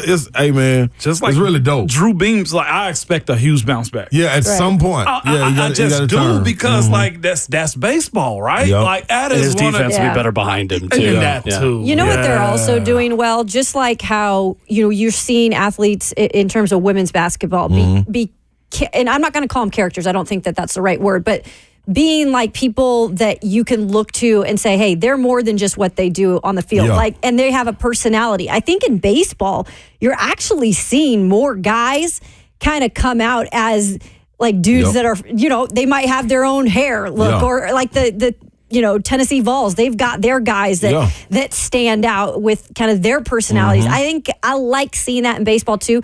They're not bringing that back at all. They're letting these players be themselves. Yeah, let them go out there and be them. And I think they're leaning into it. And even though it's a team game, it's so many individual plays that need to be made to make the team win. It's almost a light shined on them. Even more so like the second base, shortstop, I'm noticing the shifts and people that's not shifting when they're supposed to as well.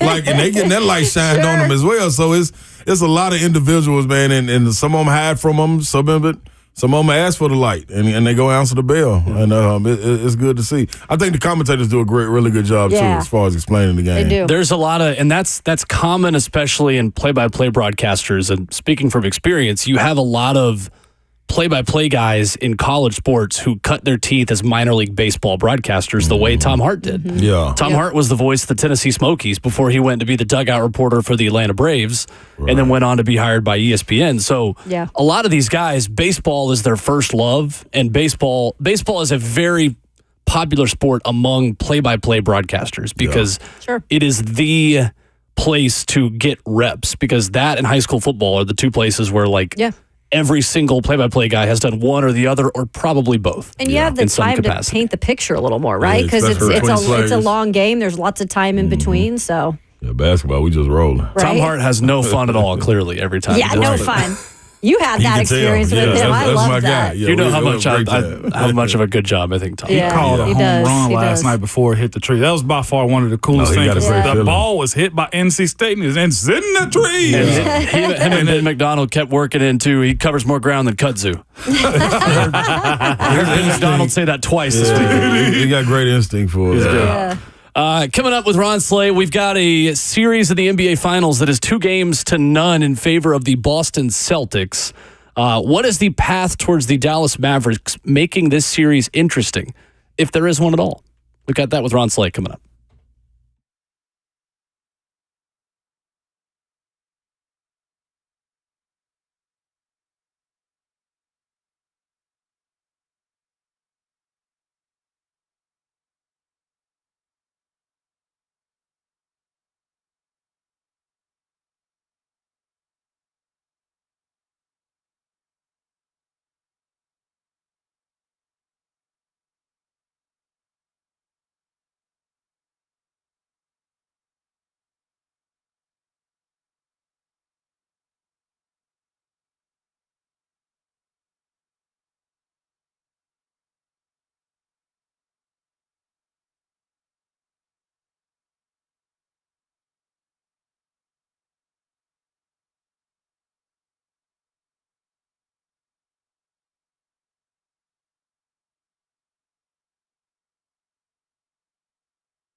Wrapping up the show, Ron Slay in studio on RKW.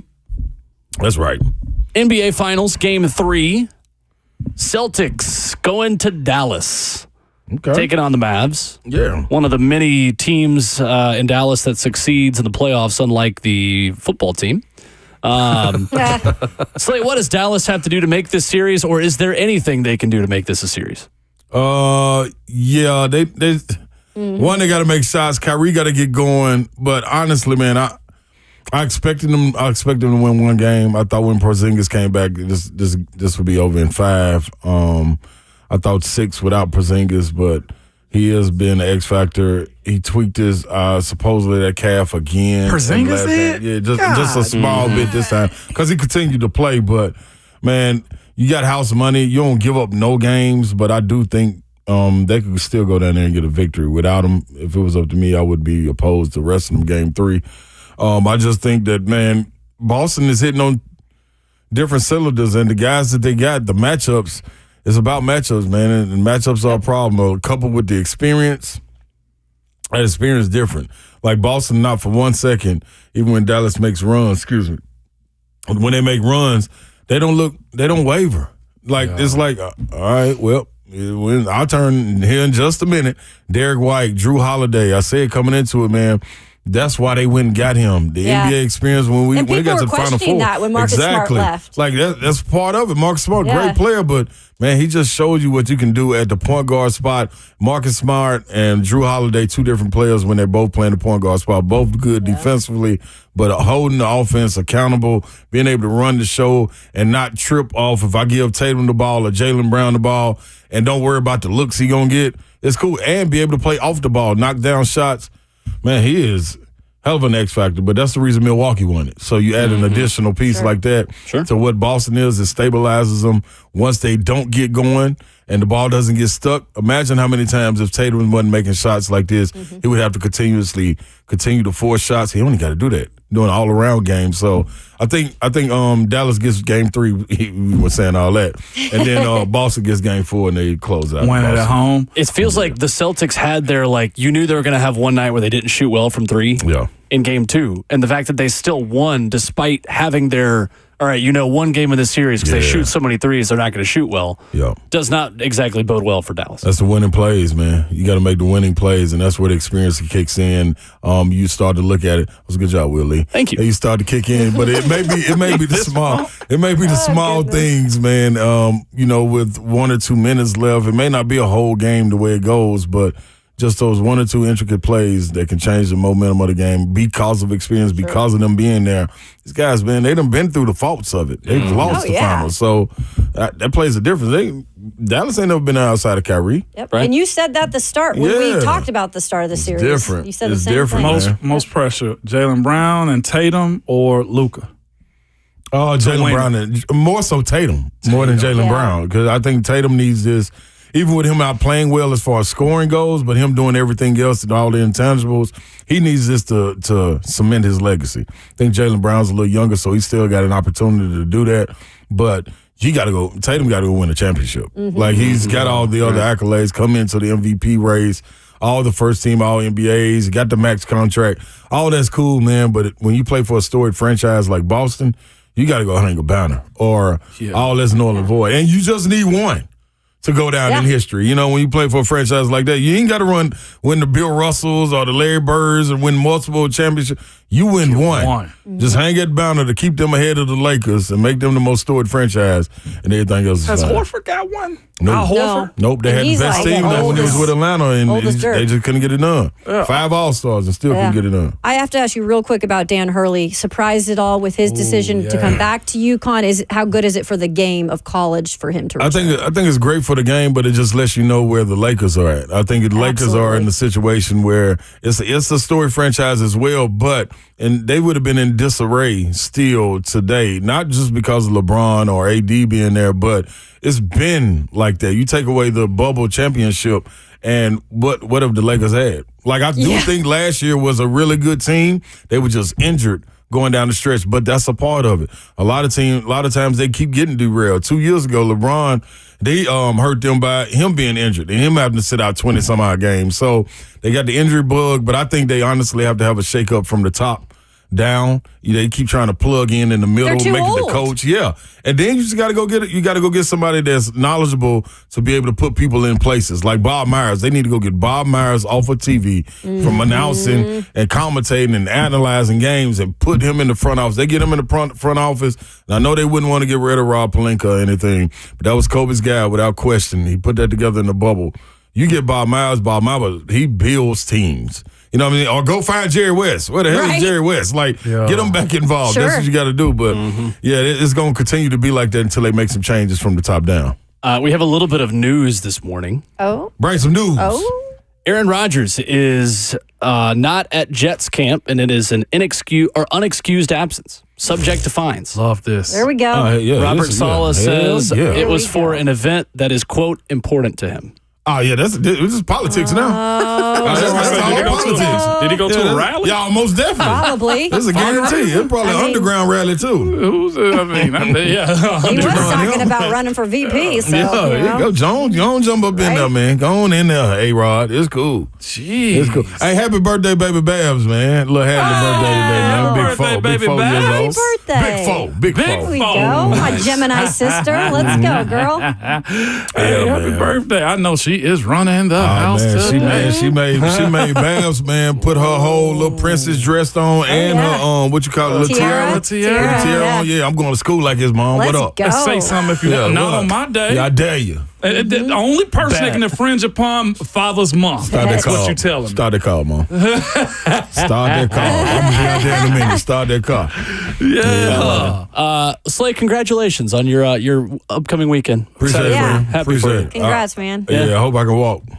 Yeah. Well, even if you is it cool I stay in your room too? Yeah, my dog. What? Okay, all right. I ain't got I just got my flight back. I ain't even got my flight there yet, Dre. I'm supposed to leave tonight. In classic Ron Slay fashion. I love it. I'm supposed to leave tonight. I ain't even got no flight. Guess up the PJ for Slay right now. Man. Somebody get pounced on the land. Yeah. Work on that private jet, That's Mom. what I keep telling some people, man. We can get NIL deals with these private jet companies. Where you at? Where you at, Wheels Up? That is the show. A warm congratulations to Slay, as always. Happy for him this week. Yes, and we'll be back at it tomorrow. We'll have Rhett Bryan.